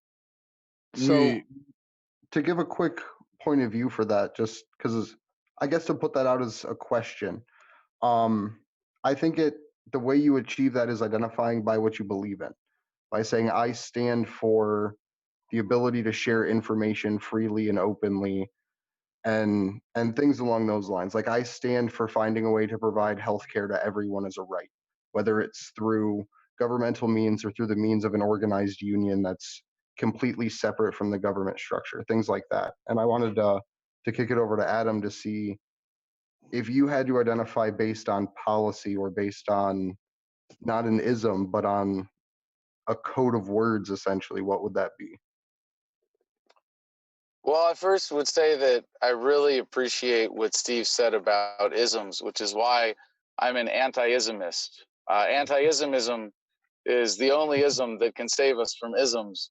And man, I said I couldn't make it through that with watching Andrew laughing.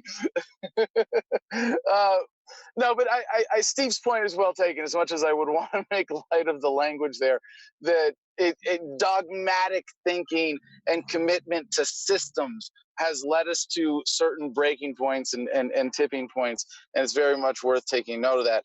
In terms of your question, Andrew,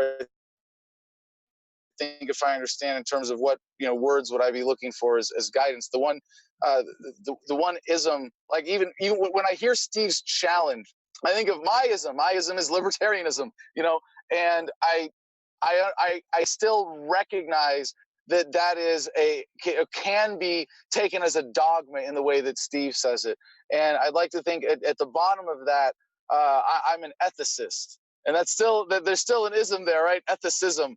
But that's what's really at the core of libertarianism is that ethical foundation of the non-aggression principle. And what I would say is to create a more loving, harmonious, connected, nonviolent world, as one of the nerdy white male INTJs spamming for Ron Paul from our parents' basement who make up the entire libertarian movement, I have a certain kind of analytical mind that says there's got to be a shortcut. There's got to like it's a Rubik's cube. And it's like, you know what? Maybe there isn't. And maybe we just have to be loving every day and build incrementally, one person at a time. The reason I'm doing this conversation right now from my vehicle is that I was just at the Yavapai County Fair here in Arizona. And I love it. I mean, I know we want to be able to connect on the internet and think like, oh, I'm going to produce that one video that gets 10 million views and changes the world, and it's going to be County 2012 all over again. And no, maybe that's not it, and I don't think human progress works that way. When we see the bigger dynamics, 2 steps forward, 1 step backwards, and all of those steps forward, all of those tipping points, like you look at the Arab Spring, because one vendor in Tunisia got set himself on fire, a bunch of governments in the Middle East fell, like black swans, right? But every black swan you look back on and you go, oh yeah, we were just waiting for a match to light that fire. Does that answer your question? Does that come close to answering your question? Andrew? Yeah. No, I was going to say, like, so for me, I'm on the state central committee for the Ohio Green Party. And nice. To kind of turn this back to YouTube, Ron Paul did a video today, and shout out to the Ron Paul Institute, because that man is incredible. Here. It's great to hear a Green Party guy acknowledge that. He laid out the foundations of libertarianism, like to go back to the isms. And he literally just said the 12 key or the 10 key values of the Green Party, like nonviolence, community-based solutions, like all of these things, even down to like racial and social justice, but played out in a way that doesn't involve governmental interference. So I think the fact that we have these labels is what's causing the issue. So I think identifying not even as a libertarian, but just to saying, I stand for nonviolence, I stand for free speech. Yes. And things like that. I'm definitely an anti-labelist. And I'll say, that's where I was headed with that. I got about 5 minutes, so I'm going to take most of that. We need to label everything and everyone. That is 100% narrative driven, that comes from either intelligence communities or people within government who are smart enough to have read a book once that talked about divide and conquer. the over-labeling of us, the I'm this dash this dash this dash this dash this, that just pigeonholing yourself to the point to where you were an individual before you made yourself the only one of you ever. You know, like there's a commonality that we can find, whether it's, you know, the similarities between the tenets of the Libertarian Party and the tenets of the Green Party, or I don't know, dare I say, like Bears fans and Packers fans. Like, I think that we can find some commonality and drop, I'm going to say all of our isms and labels in order to like create something brand new together, because we're going to have to create something brand new together, or we're going to all, you know, sort of suffer and perish together. Yeah, I didn't take 5 minutes. I am overworked, and I have to get out of here at midnight 30 and be back to work around 6:30 tomorrow morning. So with that, I'm going to say that you can find me on YouTube at youtube.com/Slow News Day Podcast. You can find me on Twitter at Slow News Day Show. That's about the only place I do stuff right now. And I missed being here this evening. I will be back Wednesday. And thank you to everyone for popping in. And I love you all. And free Julian Assange and Chelsea Manning. Yeah, Steve, thank you so much. We're glad that you were able to make it on. Everybody was asking about you. They missed you. So it's good that you were able to jump in. And we look forward to having you back on Wednesday, because it's not the same without you. It really isn't. Your humor is definitely a big part of this vigil, and we need it. So thank you so much, and have a great rest of your night. All right, Taylor. All right, bye. All right, everyone. So we do have with us again, Adam Kokesh. He is a 2020 Libertarian presidential candidate. Adam, I know I did introduce you earlier. That's okay. And I'm sorry about the noise. No, like I you're said, fine. I'm sitting in my car, and I saw Andrew smoking a cigarette, so I thought I'd light a joint in solidarity. And he doesn't like the word solidarity. I got to stop you right there. You can't use that word. You can't. I got in big trouble for using it. Got in big trouble. So Adam, I know a lot of people aren't familiar with the Libertarian Party and how they pick their candidates. Can you kind of summarize for people how the Libertarian Party, or when the different events are that you are going to be coming up through the next 12 months or so are going to start happening? Sure. Well, first, just basic, what brings how the Libertarian Party stands in solidarity with other members of the Libertarian Party. The solidarity that we get as part of our sense of solidarity with all human beings really brings a solid. All right, I'll stop. All right, but it really brings. There is some division in libertarianism. There are some differences of libertarianism. Well, first of all, if you don't think you're the only true libertarian, you're not a true libertarian. And there is something, and this is true not just about libertarians, but anybody who is intellectually courageous enough to step out of the mainstream, is that there is a sort of, here's another ism for you, identitarianism, right? We all want, it's not enough to be a libertarian. You got to be a libertarian homesteader, or an anarcho-libertarian, or a localist libertarian, or a minarchist or anarchist libertarian. And it's like, cut the crap. Like, you believe in freedom, you believe in ethics. And the one thing that really gives the party its solidarity is that we all unite around the non-aggression principle. We all unite around these core philosophical, ethical concepts based on self-ownership. You own yourself, therefore don't hit, don't steal, don't kill are universal moral principles. It doesn't matter if you're a government agent, those rules still apply, not unless you're a cop or an IRS agent or a soldier. Don't hit, don't steal, don't kill. If you do those things, if you, as acts of initiative force, if you're committing an act of aggression, you're holding humanity back from its potential. You are violating someone's rights. And generally speaking, everybody who identifies as a libertarian, someone who believes in freedom, ascribes to that philosophical principle. But really, a libertarian is just someone who believes in freedom, and freedom is what you have when no one is forcing their will on you and your rights are respected. So we're all advocating for an ultimately universally nonviolent society. And we are the largest third party, non-duopoly party, non-legacy, imperial, pro-corporation, pro-banker, pro-police state and surveillance state party. And we were on all 50 ballots in 2016, the only party to achieve that. And we are looking to do the same in 2020. My platform is the peaceful, orderly, responsible dissolution of the federal government. And I believe that with a platform that proposes a solution as big as the problem, we can have a breakout year in 2020.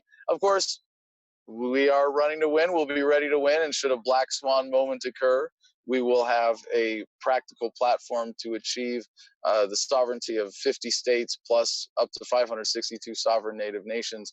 And the nominee of the Libertarian Party is determined at our national convention in May in Austin of next year. And there is a convention season of the states that happens roughly January to April. And I will be touring with No Force One, our campaign bus. Yes, you heard that right, No Force One, and going to recruit delegates. And really, that's been a big strategy of our campaign to ensure that, unlike in the last 3 cycles, we won't get a washed-up Republican coming in, filling seats that are empty delegate slots at the last minute. And so we've been really working hard the last 3 years to make sure that the grassroots of the Libertarian Party are organized and represented at that national convention, helping people with logistics and raising money to pay for people so that, you know, I mean, that's what we're up against. But if we can get the passionate people who really care about this, as opposed to the ones who are bussed in at the last minute to determine who our nominee is, whether it's myself or someone else, I'm very confident that we're going to have a great nominee who really represents this principled, ethical message for libertarianism in 2020. So I was involved with the Ron Paul campaign in 2008 and 2012. Do you find a lot of kind of the veterans of the Ron Paul era are supporting libertarian candidates and are trying to rebuild or build up the party to really make it something to get more libertarians in local and state levels, and then also to get into the debates, the actual presidential debates as well? Yeah, wow, you raised a lot of sensitive topics with that question. You know, I've had my you know, ups and downs with Ron Paul Inc., as it's sometimes referred to. He has a great machine around him, a lot of wonderful people.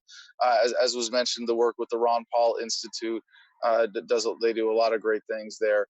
And there was you know, I'm embarrassed to say that I ran for Congress as a Republican in 2010. I was a lifetime member of the Libertarian Party at the time, so I don't feel like I get, you know, it's kind of like I was inoculated against Republican cooties, you know, circle, circle, dot, dot. Now I have the Libertarian shot. I'm not going to get the Republican cooties. I did that before I joined the Republican Party for that race. And there were a lot of people in that 2008, 2012, the 2 times that Ron Paul ran in that era, who Ron Paul was able to capture their attention with integrity, with standing out from the mainstream, and speaking from principle in a way that no other presidential candidate even came close to. Well, that's exactly it. I mean, I never felt like I identified as a Republican, but Ron Paul himself was sort of what captured me, and his message was what captured me. Yeah. But I still felt like I was that third party independent voter. Yeah. So I have a lot of mixed feelings about the Ron Paul strategy of libertarians going in to take over the GOP, because I think that's, as Scott Horton would describe the war in Afghanistan, a fool's errand. And it is really, I could tell, you know, the story of my congressional race and the trusts betrayed and all of that. But I think it's clear enough now that you're banging your head against a wall. I think the Ron Paul strategy was great for Ron Paul's era, for all the time that he was able to be the libertarian congressman who was only able to get and keep his seat as a Republican, for what he was able to do as a presidential candidate and reach people. But to your question about where have all the Ron Paul people gone? You know, there are. I think the biggest danger of the Ron Paul strategy is that it's separated the ideology from the action, and in a way put party before principle. And a lot of people who fell into that mentality ended up becoming Trump supporters. Oh, shucks. And when you identify with a candidate, there's a sort of weird symbiotic narcissism where even if you don't agree with them, even if you know they're wrong about stuff, you will do intellectual somersaults to justify what they're talking about. And with libertarians or sort of Ron Paul people who got sucked into the Trump wave, I think there's some of that. And there are a lot of people, I have friends who are finally now ready to abandon the Republican Party. At the fair today, I got to interview the handful of people who were tabling for the Republican Party of Yavapai County, and to hear them say, well, Trump is working on bigger goals. That's why he's had to raise taxes on trade and support gun control and continue to increase the size of government. And you go, wait a second. This sounds a lot like battered voter syndrome. I think you know what I'm getting at there. It's a very loaded term, of course, but Well, that's something you see happening in real time inside of the Democratic Party too, with candidates like Sanders and Gabbard and all of them. And I don't understand why people put themselves in positions like that to worship a person over staying principled to an ideology. But most people just aren't as cool as you, Andrew. I mean, I was going to say, I feel like a lot of people are starting to break off though, and that they're moving in the direction, or at least realizing that there's nothing they can do within the two-party system. That even Yes. believing Yes. the lines about like we're going to reform the Democratic Party, like all you're doing is giving them power. You're giving them Yes. the power Yes. to counter and take over empire. That's all you're doing. And even with Bernie Sanders, that's all it'll be.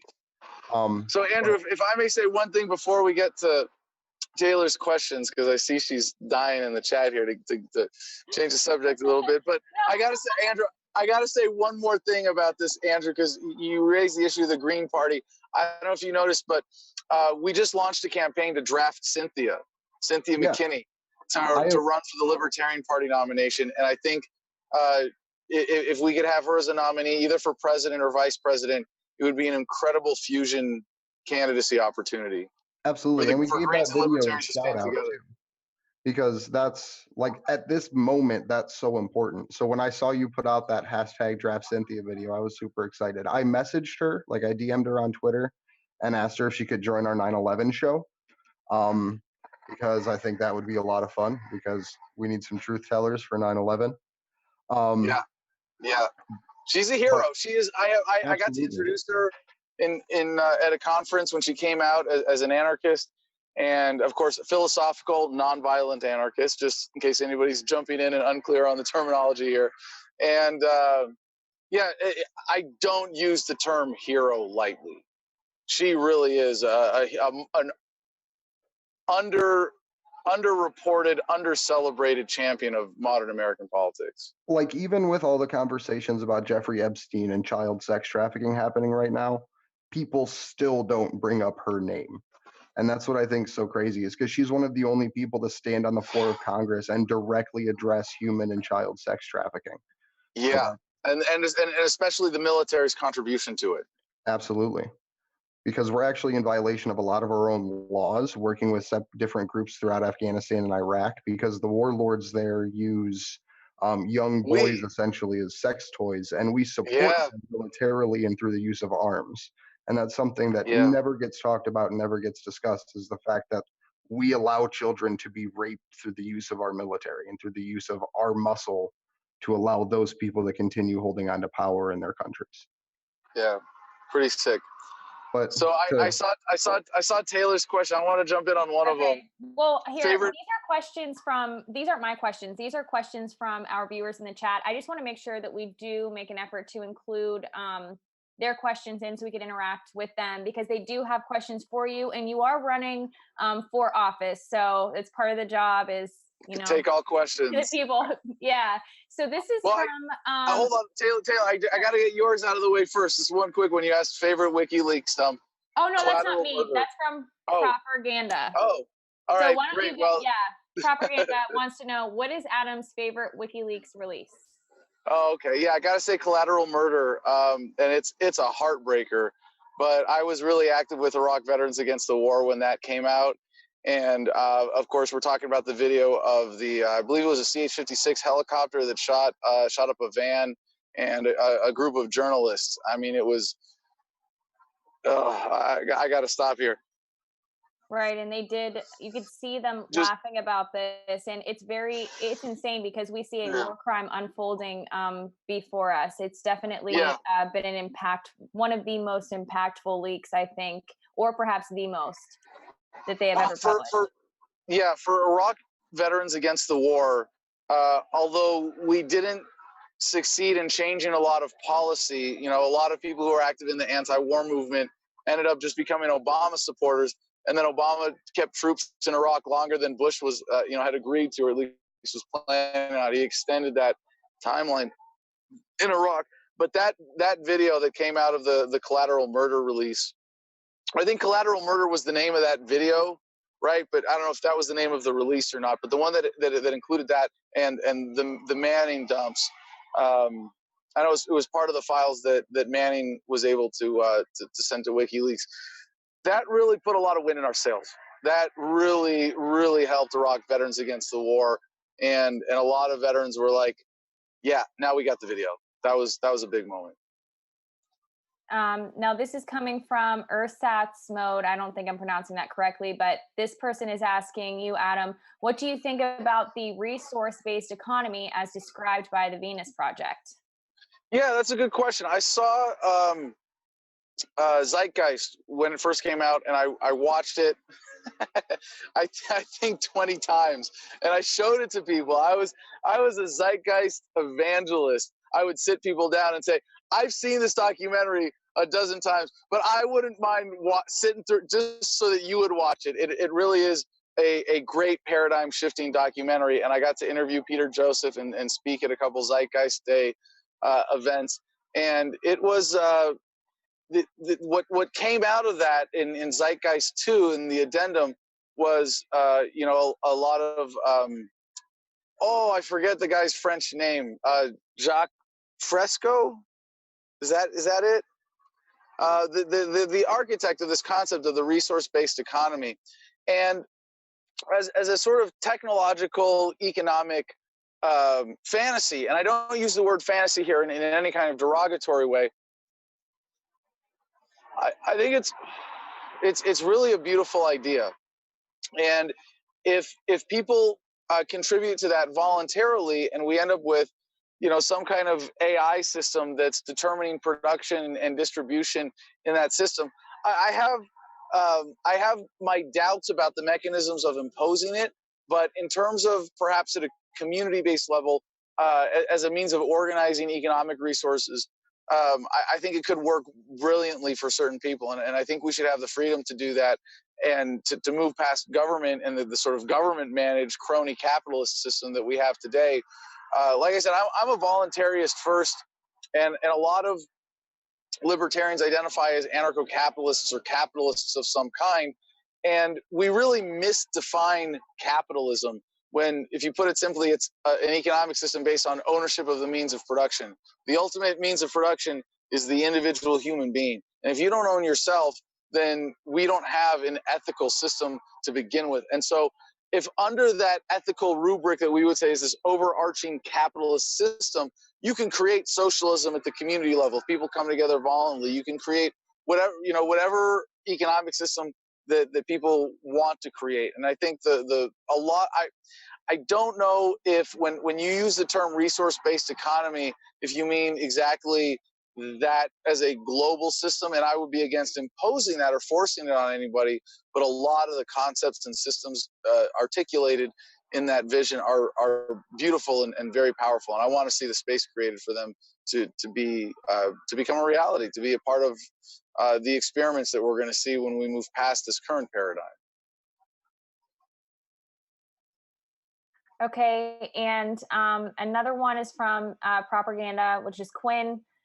Does Adam use alternative social media sites more now?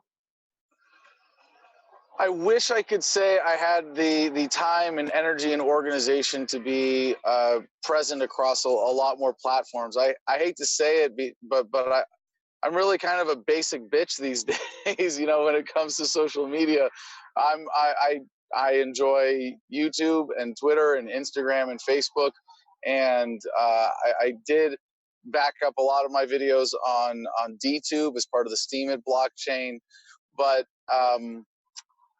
you know, I don't know, you know, where this is going, and I hate to describe myself as a follower here, but you know, I'm going to go where the audience is. I'm going to go where the critical mass is. You know, I've been sucked into a lot of alternative platforms that have come and gone and wasted a lot of time, and I'm just a little bit wary of that. And then one last question too, because I think this is very interesting, and then we'll move forward. This is from Propaganda again, and he is asking, if you do not get the nomination, would you endorse any candidates, even if they are on the DNC ticket? Sorry, my lights aren't staying on here. It's I apologize for that. I would probably endorse whoever the Libertarian nominee is. We have some great candidates running right now with Arvin Vohra and Kim Ruff and Dan Berman and Max Abramson. And hopefully soon, Cynthia McKinney will be joining the team, and Justin Amash, and possibly even Lincoln Chafee, who I just got to meet with, former governor of Rhode Island. I got to meet with him this past weekend. And while I still think there's something fundamentally wrong with saying you should be free and this person should be your president, whereas, you know, my platform is throwing the ring in the fire and resigning on day one, I know that the Libertarian Party will have no problem nominating someone who is, you know, an ethical, principled person, which by itself would put them head and shoulders above any of the potential Republican or Democrat nominees.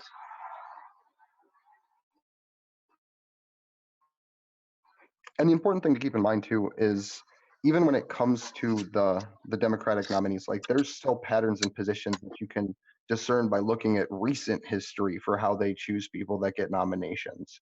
The vice chair of the Yep. DNC is generally a position that the person gets put into a large segment of power.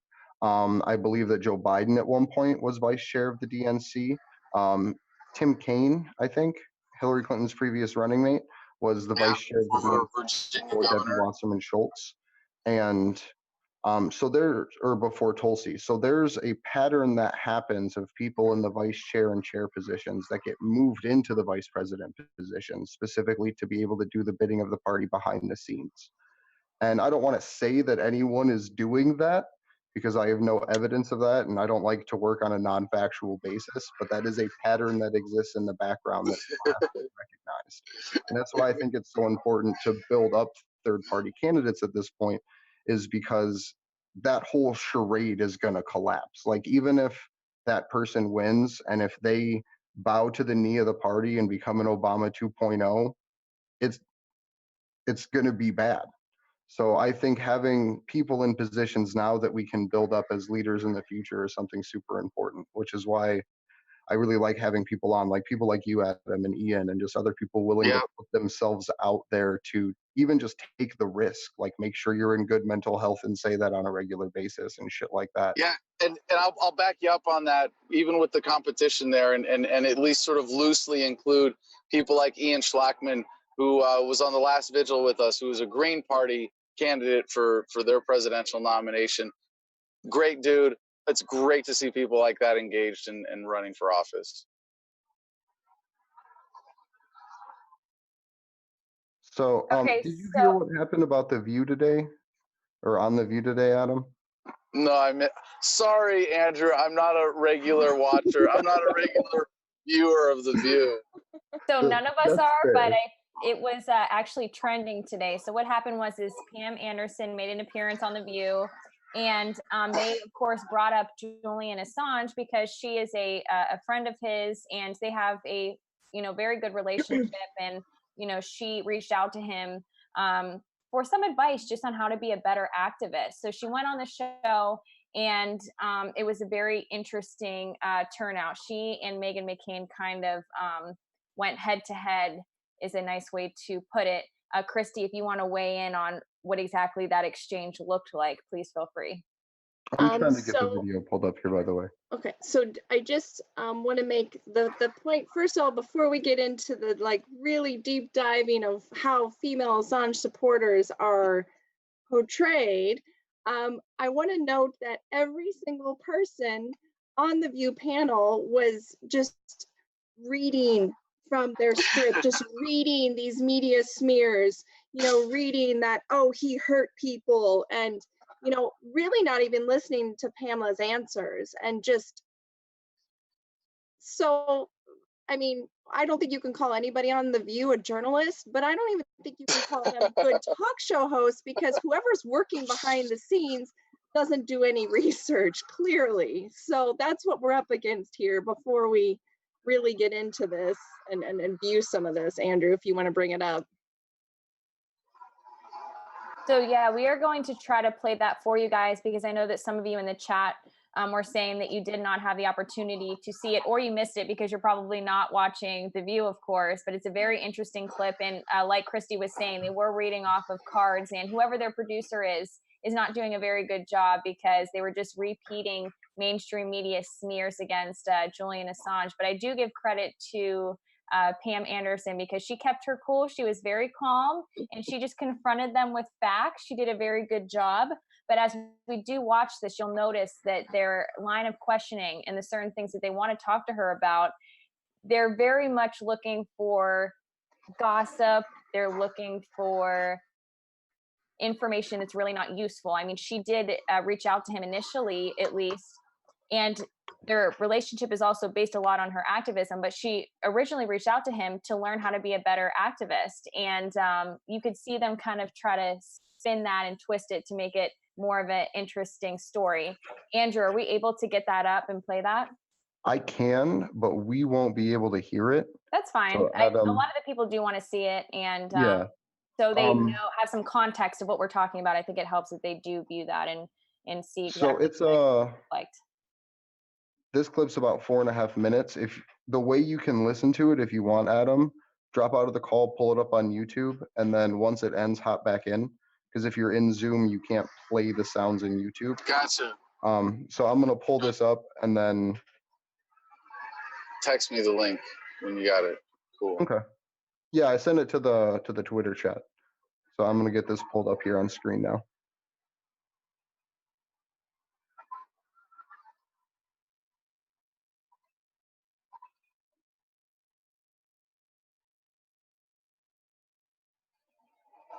When you were visiting him, he was allegedly kicked out of the Ecuadorian embassy because he was defecating everywhere and creating messes. No, well, that's a smear campaign. That's not true. There was video of things that happened. I mean, I don't. What would you do if you were locked in a room for just really quick 6 years? Well, I wouldn't be a cyber terrorist, which he is. He hacked information. His leaks included classified documents that put our national security at risk, our military, you know who and the put our lives national of security spies at risk and diplomats is the military. How many people have the American government killed innocently, and how many has WikiLeaks? So you think the military is putting the government at risk? The military has put many innocent lives at risk. Oh, calm down, sir. I'm actually genuinely curious about your relationship with him. Yeah, war crimes need to be punished, and they haven't. The war crimes that he's exposed, no one's done anything about it, but they put him in jail to shut him up. Are you talking about the 210 video of the helicopter fire killing civilians in Iraq? Yeah, well, that's one thing, but there's so many other things that he's exposed, and it's not just America he's exposed. He's exposed Russia. He's exposed all sorts of different countries. That's a controversial area, Russia. A lot of people say that that, as does the Mueller report, that Assange interfered in the 2016 election by conspiring with Russia by releasing hacked emails, which hurt Hillary Clinton. It's almost like, is he responsible for giving us Trump? I mean, his timing and the way the timing, but you know, Hillary Clinton is responsible for Trump. She's the one that she timing, though. Why is he a Trump supporter? No, I was with him. A lot of people think then why would he help Trump? Well, he wasn't helping Trump. He was trying to tell the American people true information that Hillary Clinton was doing, so they could make an educated choice. And I think FBI kind of put the nail in that coffin. But do you mean to tell me that he had nothing on Trump? Come on. And that didn't get released. I don't know. I don't know if he had something on Trump, he would have put it out there. And also that when he had to released her emails. I mean, the question I have though is like, what would you say to? I know, but that doesn't mean everything should be. The question I have though is like spies that go out and put their lives at risk, like Congressman Will Hurd, who we were just talking about, who's dedicated, you know, decades of his life to helping fight terrorism. It's classified information, I believe, is classified for a reason. I do have some faith in the U.S. government, although as a conservative, I have less faith normally than liberals do. So what would you say to the spies who are putting themselves at risk for our national security with your relationship with him? Well, I don't think there's nothing proven that he's actually put anybody at risk. They've gone through this over and over again, and I think that people like Edward Snowden, Chelsea Manning are heroes, and Julian Assange is a publisher. Putin also thinks that. But you know, also, Pam, he put people in danger by refusing to redact sensitive information, including Social Security numbers and other private material. Well, I think New York Times and everybody else put out the same information. I think they actually put it out even before him. I think he redacted more than they did. So you know, it's a big thing. I think true information is true information, and I think that, you know, he's obviously. He's gone where no man has gone before, so I guess we're putting him. He's the man in the whale's mouth. He's you know, trying to set up it so other people can make sense of it, because it's a new thing. It's a new thing. We're used to business as usual. What I'd love to know is what was he trying to do? What was his point? Because he actually did hurt quite a few people. He actually did, and I want to know, what did he think he was doing? What was the outcome in his mind supposed to be? Well, obviously there's other people probably could speak better for him than me, but he just believes in justice, believes in honesty, believes in exposing governments for what they're really doing, and people have the right to know what is happening, and there's so many awful war crimes that need to be exposed that, you know, his whole intention is to stop these senseless wars. War is a business. It doesn't help us. It doesn't help anybody. And I think he really, a lot of people, being in France, being in Canada, aren't too happy with America and how they meddle into everybody's business and start all these senseless wars. But he's meddling in everybody's business too. Well, he's exposing, but he's not saying his opinion. He's giving the information. I get that. But you would be considered a whistle. I get that you consider him a whistleblower. Well, he's a publisher. He's also dangerous. Yeah. But he's a publisher, and he's a publisher, and he supports whistleblowers. He's certainly stirred up a lot in this country. Well, that's he's a cyber terrorist. I'll say it. The Republican Party won. It's ridiculous. I'm not going to stand by this. It's ridiculous. We're going to have a little bit of fun next segment. Yes. Okay, that's fine. Yeah. Pamela Anderson is sticking around. We'll be right back after this. Stirred a lot of trouble. Yeah.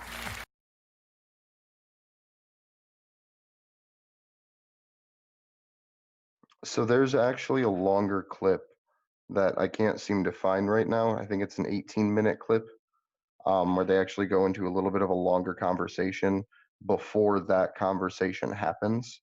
A really hard clip to find. If someone can find it and link it back to me, that would be cool. I was searching YouTube for it that whole time and I couldn't get anything. But the thing that I want to say first, and then I'll hand it over to whoever wants to take it, is Meghan McCain is literally the daughter of the person that enabled and signed off on the ability for Americans to commit war crimes.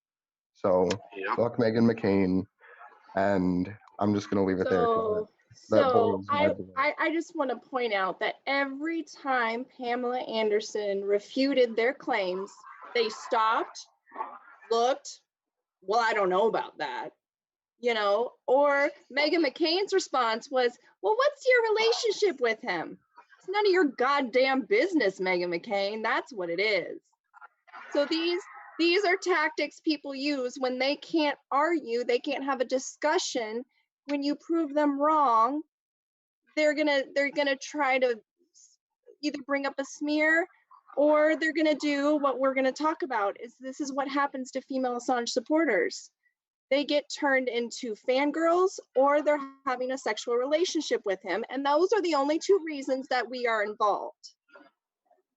And so, Taylor, if you want to talk about this a little bit more, it's something that her and I have both talked about, that we've noticed that many female Assange supporters are going through when they stand up for free speech, for free press, WikiLeaks. They often get told that they are fangirls, or if they are actually people who have met with Assange and like Pamela Anderson, have reached out to him to be a better activist or have reported on him, they are somehow having a sexual relationship, and that is somehow everybody's business. Yeah, that's exactly right. So Christy and I have spoken about this before.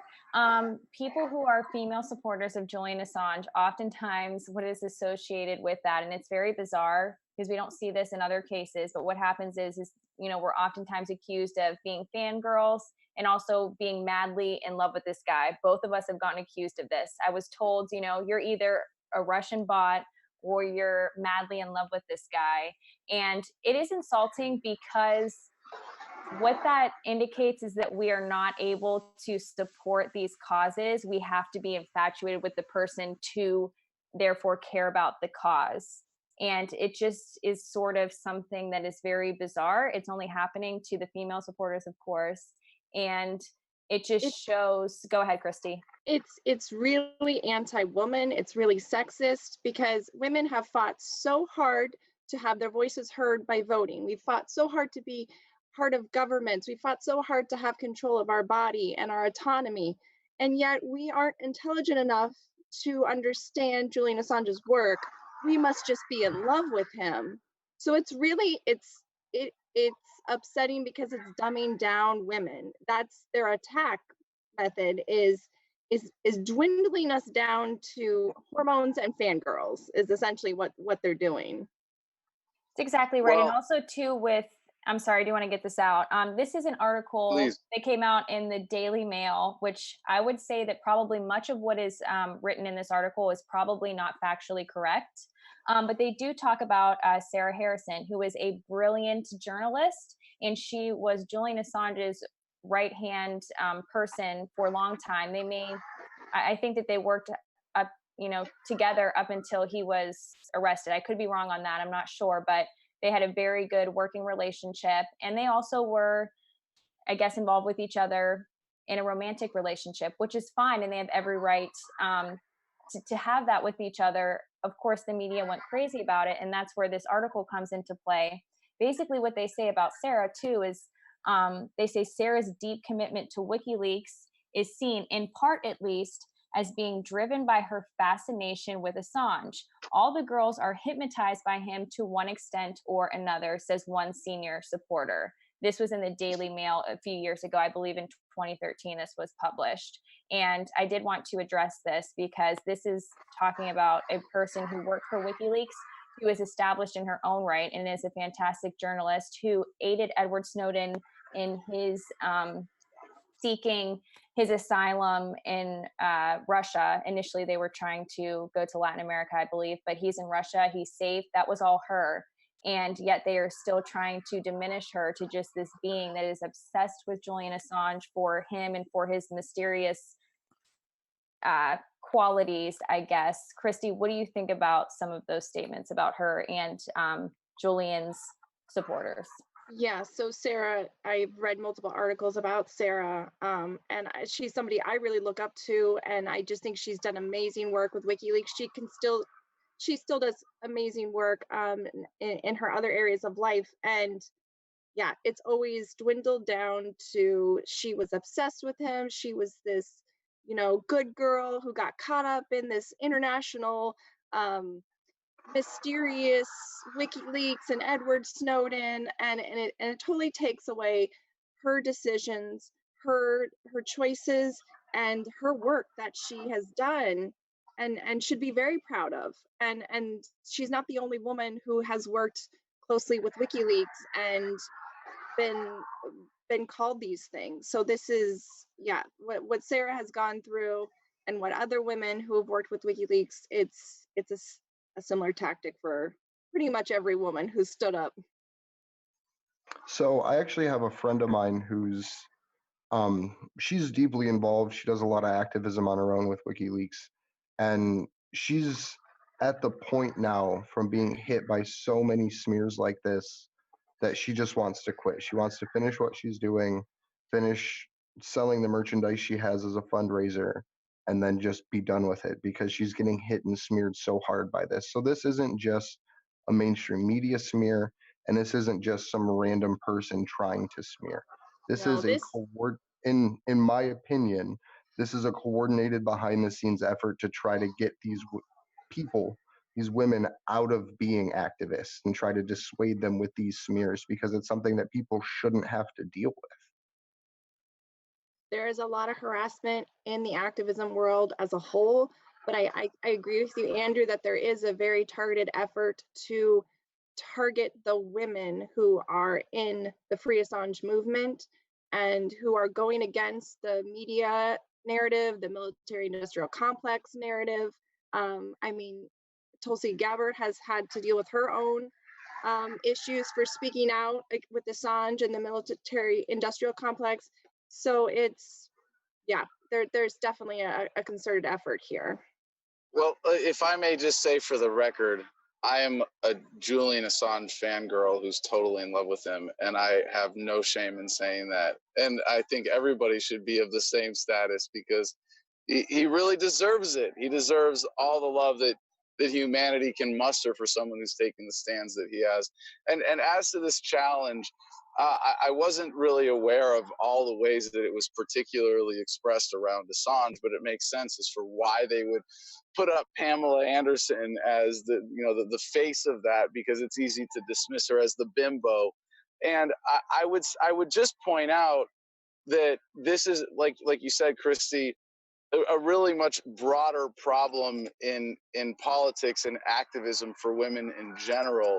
I don't want to say being taken seriously, but women do face particular challenges for being taken seriously and have certain vulnerabilities, like what Andrew said about women being discouraged from activism. And that's what's really disheartening, because if you don't know what COINTELPRO is and you're any kind of activist or a fan of activism at all, you need to know what COINTELPRO is. This is the FBI program from the 60s and 70s to render anti-war groups and the Black Panthers ineffective. They were responsible for a lot of the assassination by cop of that era. They got caught and they didn't go away. Oh, our bad, we'll never do it again.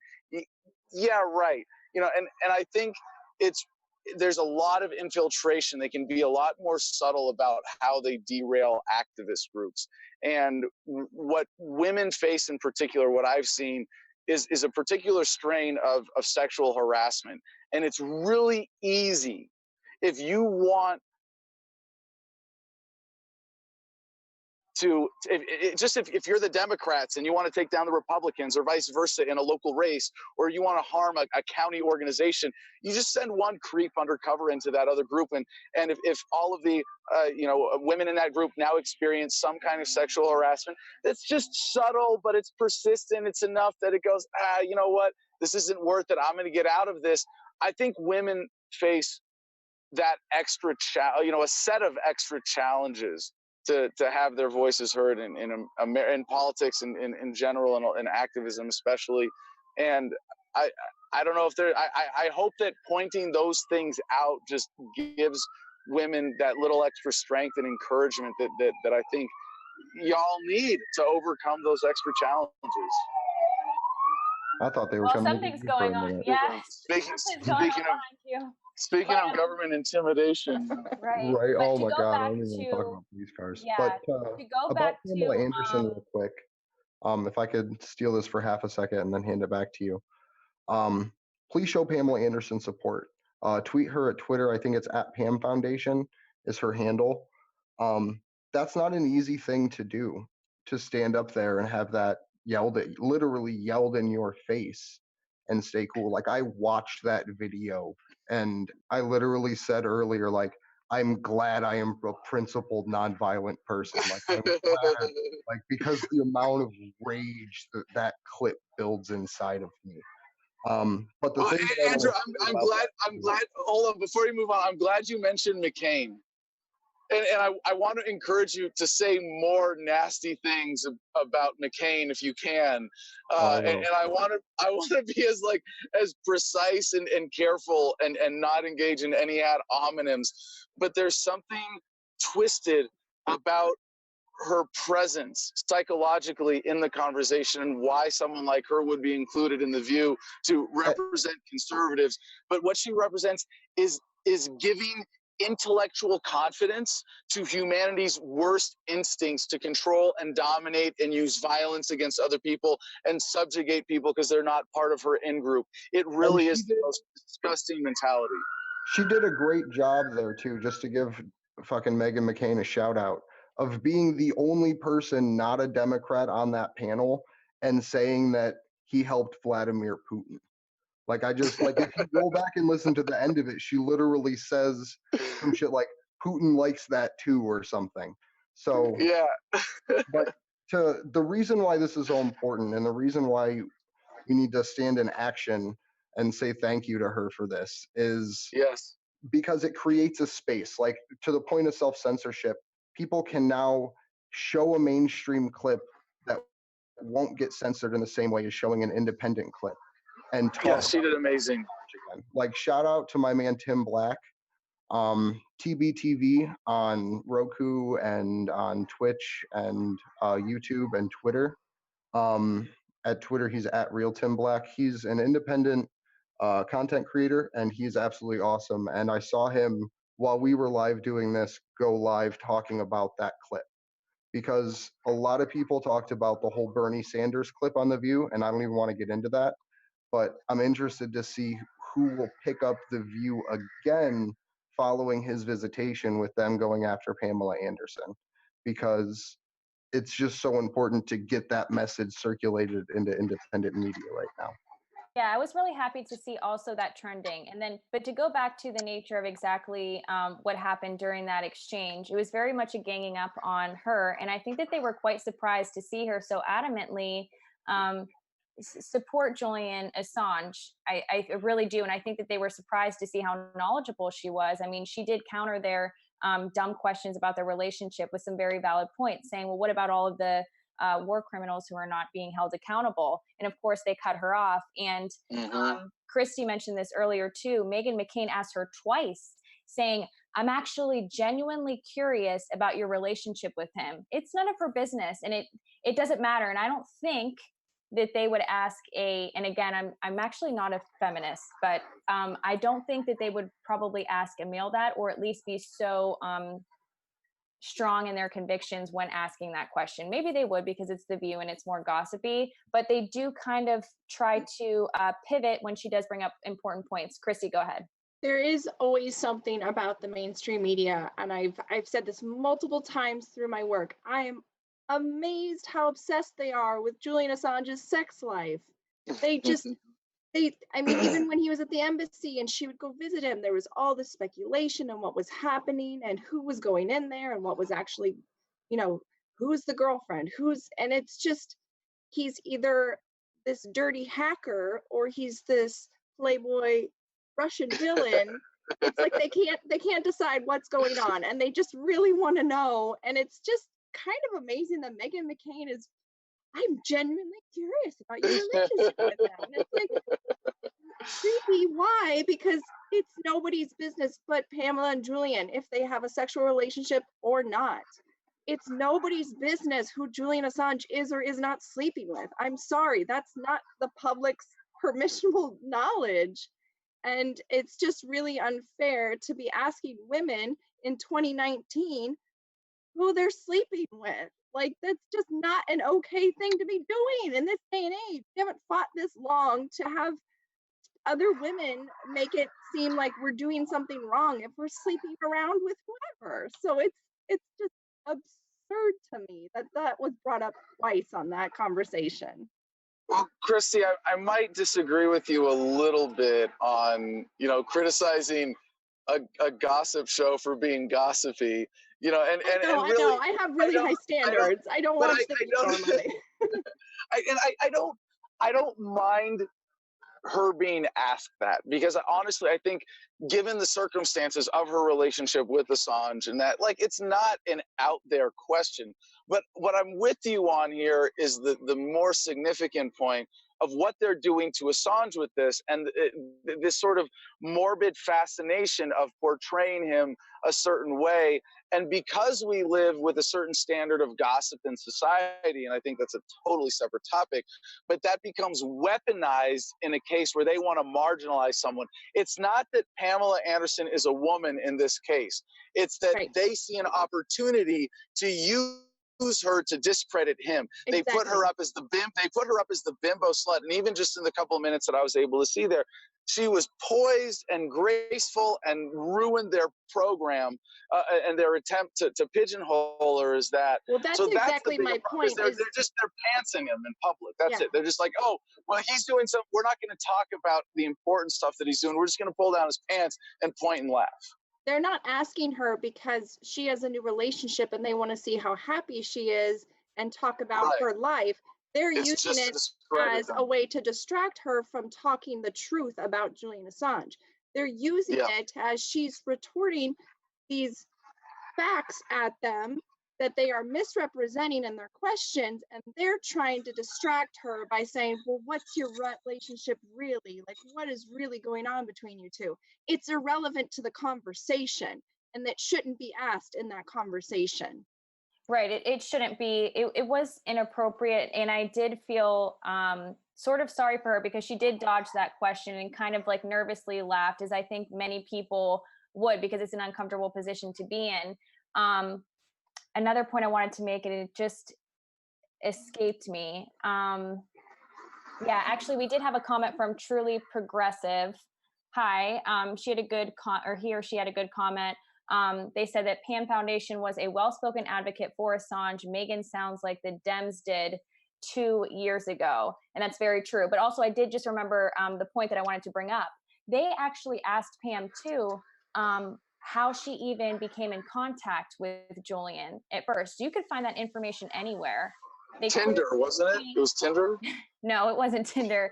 She just wanted to become a better activist. And why is that like such a weird thing? Like, why can't they grasp that? It almost seems as if like they can't possibly fathom that she would want to reach out to him because she wants to be a better activist, which I kind of see a parallel there with his female supporters can't possibly, support issues of, a free press and free speech unless they're, infatuated with him as a person. Christy, I don't know if you could see kind of the parallel there as well. Yeah, it's assuming that the only reason she reached out to him was because there was some sort of attraction, not because, oh, he's a good source for me to learn from. He's a good teacher for me. And so there's, this assumption that there has to be some sexual attraction in order for anybody female to reach out to Julian Assange or support him. And people don't remember that when Julian was allowed to talk to people, that he had a Twitter account and his DMs were open and he would get back to everybody. Like, that's something that no one ever really talks about, is when Julian had the ability to communicate, he would talk to anyone that would talk to him. Like, you could say hi to him and he would message back saying like, hi, how are you? Like, it was just incredible. So even when they try to smear it, like, I try to think back to when he actually had his own voice to have. And he just as a human being, the ability to sacrifice as much as he's done is so inspirational to me. And the same thing with Chelsea and Jeremy in reality. So I do want to address too, again, this goes back to the whole idea of a double standard with Julian Assange himself. We don't, inquire about editors and publishers' personal lives to this extent. The interest is so great in his life personally that it's very abnormal. And of course, the reason for that is to make his personal life seem sort of odd and to make people not be able to relate to him as a person, to kind of create some distance, I think. And unfortunately, they have been successful with that. So the sort of fascination to kind of exploit him as a person and twist just mundane things that he does to make him look like he's an odd person. And this goes beyond just his personal relationships with people. It also goes to his work habits. I mean, they tried to make a big deal, The Guardian, the New York Times did, just about his preferring to work like later at night. That was like viewed as like, you know, such an abnormal thing. He's a nonconformist person, and that's why he's so successful at what he does. That personality type and those traits are conducive to his work, and it's worked out well for him. Well, and that's exactly what Meghan McCain was trying to do. She kept repeatedly calling him a cyber terrorist and calling him a criminal. So we're giving him these negative labels, and then we have our guest here who has some relationship with him. Like, how dare you have a relationship with this negative, you know, villain is what she's making him out to be, a villain.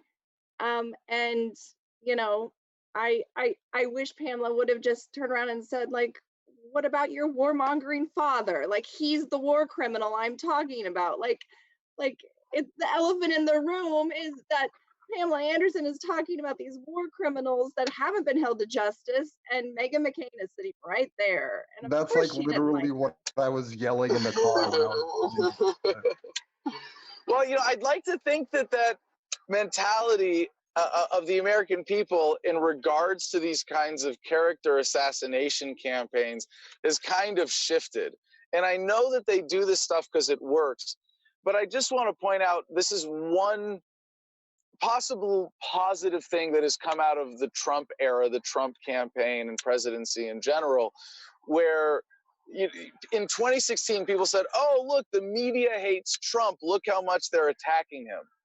Well, that's how he won, because he got their attention. He got that free coverage. He got, what, billions of dollars in free press because the media hated him so much.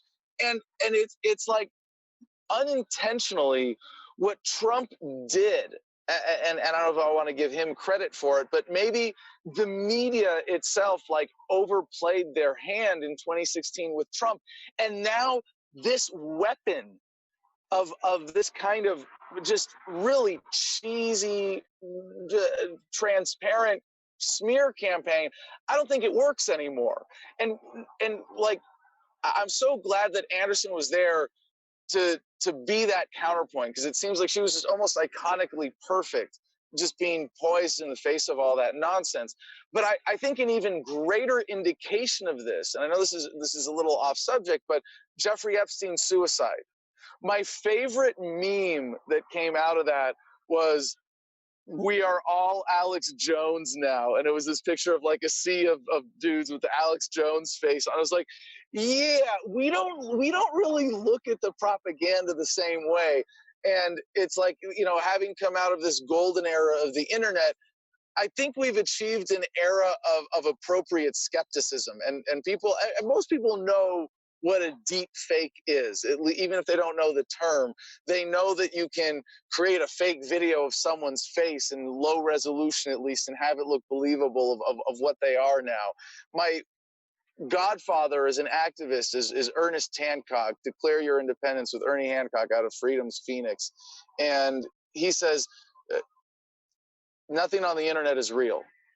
Which reminds me of my favorite quote from Abraham Lincoln, actually, which is, you can't believe everything you read on the internet. So I think just there's a positive shift in the perspective. I wish I had the funds to just go out and poll all these crazy things, but like, hey, what do the American people really believe about Assange? I think us in this conversation in a bit of the political bubble are a little hypersensitive to the attacks on him. But I think the average person goes, oh, government's attacking him. Oh, we had to be holed up in an embassy. Oh, they're saying he smeared shit. That's a little out there. This guy must be on to something. I think people give him credibility, if anything, because of that at this point. And a lot of people are just unaware too. They just aren't familiar with, you know, the facts of the case. They may have heard this little bit of information here, this little bit there. A lot of it is, you know, partially untrue. But, you know, when Andrew, I mean, people that had no idea who we're talking about, or we had to at least mention WikiLeaks for it to kind of click for them, or show them a photograph for them to understand what we were talking about. Yeah, so I think that there's a lot of work that needs to be done, and we don't have a whole lot of time left. So I do want to, before like we do close out later, go ahead, Andrew. My question for Adam and for the people in the audience is, if someone can't say this, like as a presidential candidate, can't talk about these issues of these things, like the real core underbelly problem that bubbles up as all of these other things that we have to fight, how can that candidate solve these problems? Like if they can't have an open discussion about the issues with the American people, how can these issues actually be solved? Well, we can have that conversation. We're having great conversations about that in the Green Party and in the Libertarian Party. And if everybody would just abandon the bullshit duopoly of the old parties, we'd be fine. But, there's a kind of spell that the old parties have cast, a sort of capturing of the attention of the American people that we really have to snap out of.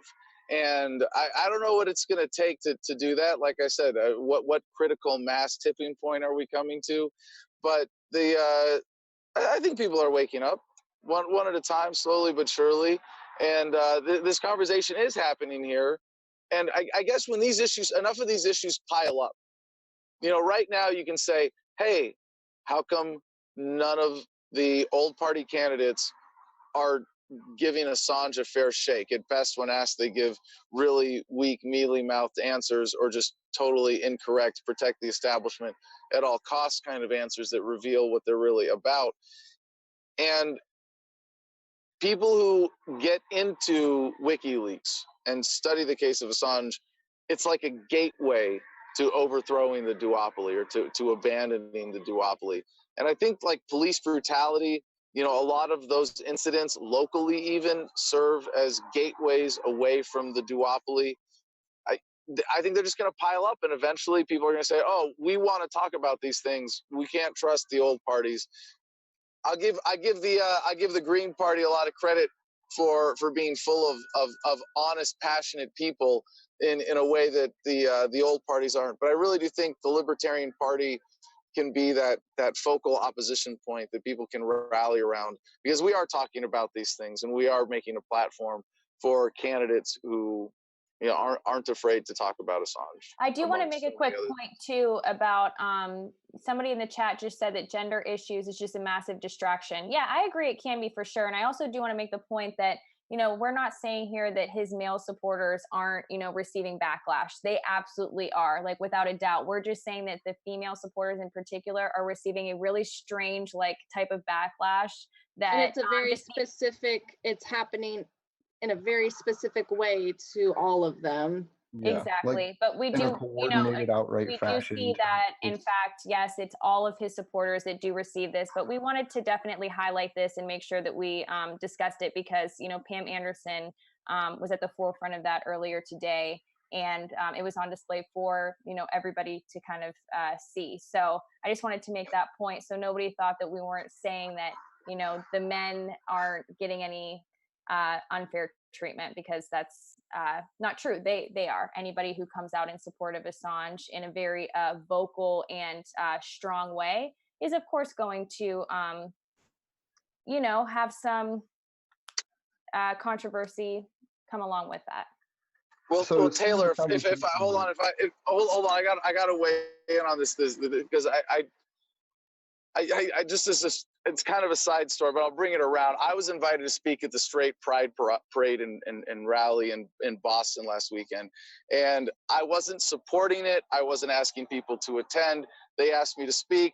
I'm going to go and tell them to their faces how wrong they are, and that's what I did. And I do think that this culture war is a distraction. People fighting over culture because we have to be forced into a one-size-fits-all solution. That's important to recognize and say, you know what, like this Antifa versus the alt-right and all the stupid street fights. That's nonsense. That's a distraction. That kind of fighting over culture. But what we're talking about here with the gender issues that women particularly face in regards to how they're marginalized around Assange, that's a bigger issue that is worth addressing, that needs to be addressed, because it's important to see how the establishment even uses gender issues as a divisive, as a wedge, to get men and women to take sides against each other, to get women to be gender traitors and use these vulnerabilities that women have in the conversation today against them, and to point that out. And I'm not an SJW, I'm nowhere near any of that political correct bullshit, but to point out that women face unique challenges, and to support them as any group that faces unique challenges, that's part of how the establishment works to keep all of us down, is critical and really does need to be addressed. So, if you can separate those things, if that's what that commenter was talking about, shame on them for trying to dismiss that. If they're talking about the broader cunty culture war, yeah, cunty is the only appropriate. If you're offended by the word cunty, good, because that's why I'm using it to describe the culture war. It's people being cunty, fighting over culture. It's the only appropriately offensive word to describe it. And to the point with Antifa, if you're fighting fascism, and there is a difference between fighting fascism and supporting fascism. So I want to make that definition. But if your intended goal is to stop them, why aren't you at the technocratic gates? Like, why aren't you seizing the infrastructure of the internet to make sure communication can happen in an open, broad, free manner? Like, there's a way to combat fascism, and it's called encryption. Like, because they're angry. They're angry. It's an emotional outburst. It's childish. My favorite thing is after. So in my speech at Straight Pride, I said the one thing I like about this event is that you got everybody who needs a hug together in one place. And I took off my shirt and I had a free hugs t-shirt on underneath. And as they cut my mic, I walked off stage and gave everybody I could in the crowd a hug. And then I went and I found the angriest Antifa members I could. This is my favorite video I published on Tuesday. And it's me surrounded with like a circle of 10 Antifa people, full black, flipping me off, saying, "You have ugly toes," because I'm wearing flip-flops. Get them, go get 'em. And every now and then, someone would come across the line to give me a hug, and they didn't know what to do. It was so easy to just confuse them. But yeah, that's it. Give people who need hugs, and you get past all this divisiveness. Stop paying attention, or when someone is being emotional, and that's the basis of their political activism, and they're coming out there being angry. The answer is not to argue with them, but to give them a hug and calm them down and give them the whatever love it is that they're missing in their lives. And to fill in for Steve's commentary here, because he says it every time, so I have to. If you can prove to me that there's not 1.5 FBI agents for every 108-pound black hoodied, black jean teenager out there. Yep. So gotta give Steve a shout out for that. I hope he's listening. But I know that there were infiltrators in Antifa just from the alt-right crowd at Straight Pride, and I imagine that happens everywhere. Yeah, I've ripped provocateurs off fences at the DNC in the 2016 rally. And then the very next night when I choose not to go because I don't like, it was just terrible energy. They try to put a ramp up to storm over the gates because no one was letting them rip it down the night before. Like, there is 100% in every large scale organized group FBI infiltrators. They're trained to do it. There's documents on how they do it. So here's a great time to bring up really the fast to give Stratford. one thing a shout out. Susie Dawson has an article called "Freeing Assange," and it's all about her experience as a journalist and an activist for Julian. And the final part of it, and she's from New Zealand, mind you. The third part of it is basically how to be a safe activist while working to free Assange. And one of the biggest questions she asks is, how is my FBI handler trying to make me feel today? Like, what information are they exposing me to? Yes. What are they saying to me through a troll account to make me feel a certain manner? So that's something that I want to give that a shout out because it's worth a read. That's Susie Dawson's read of Freeing Assange. I would like to say, I think that's a. Yeah, so I just, last time somebody was bringing up how we should, talk about the actual leaks with WikiLeaks, and, we agreed to do that. We're going to start, getting into that as well. And as far as infiltration, I mean, I was talking about the global intelligence files, which was a collection of all of the emails from Stratfor. And like we were mentioning on Wednesday too, those emails show how fearful and how obsessed and very incapacitated many people in that private intelligence firm were about the Occupy Wall Street movement. The members, I mean, they talk about it in great detail in these emails, and we did kind of lay it out earlier today, or I did on a different show. But I think that just goes to show how WikiLeaks actual leaks help us really understand what's going on today, and also could help us, kind of predict what future social issues are going to look like and how they're going to play out. So I just wanted to make that point.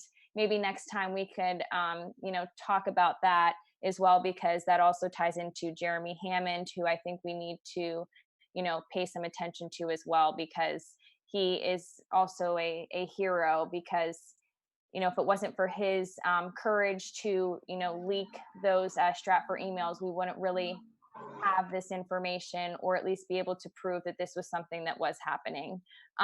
It is getting late, I guess, but I mean, do we have any last things that we do want to be talking about or addressing? I want to open it up to you guys if there's any important dates or things in the news that we want to touch on and hit on before we do close out. So yeah, I'm getting it pulled up here. There's an actual leak from WikiLeaks that I want to touch on, since there's so much talk about like climate catastrophe and stuff going on right now. So I want to get this pulled up. This is from I'm the glad Global you're doing Intelligence. this. I know what you're getting at. Yeah, We this talked is about from the this. Global Intelligence files, and you can find it by searching Gulf of Aden vortex. And it's just a really interesting email because it talks about from their internal perspective. Well, I'll just read it. A bizarre report appeared from Prime Minister Putin by Admiral Russian name of Russia. States that a mysterious magnetic vortex currently centered in the Gulf of Aden that defied all the combined efforts of Russia, the United States, and China to shut it down, or even the assertion its exact origins or cause of being.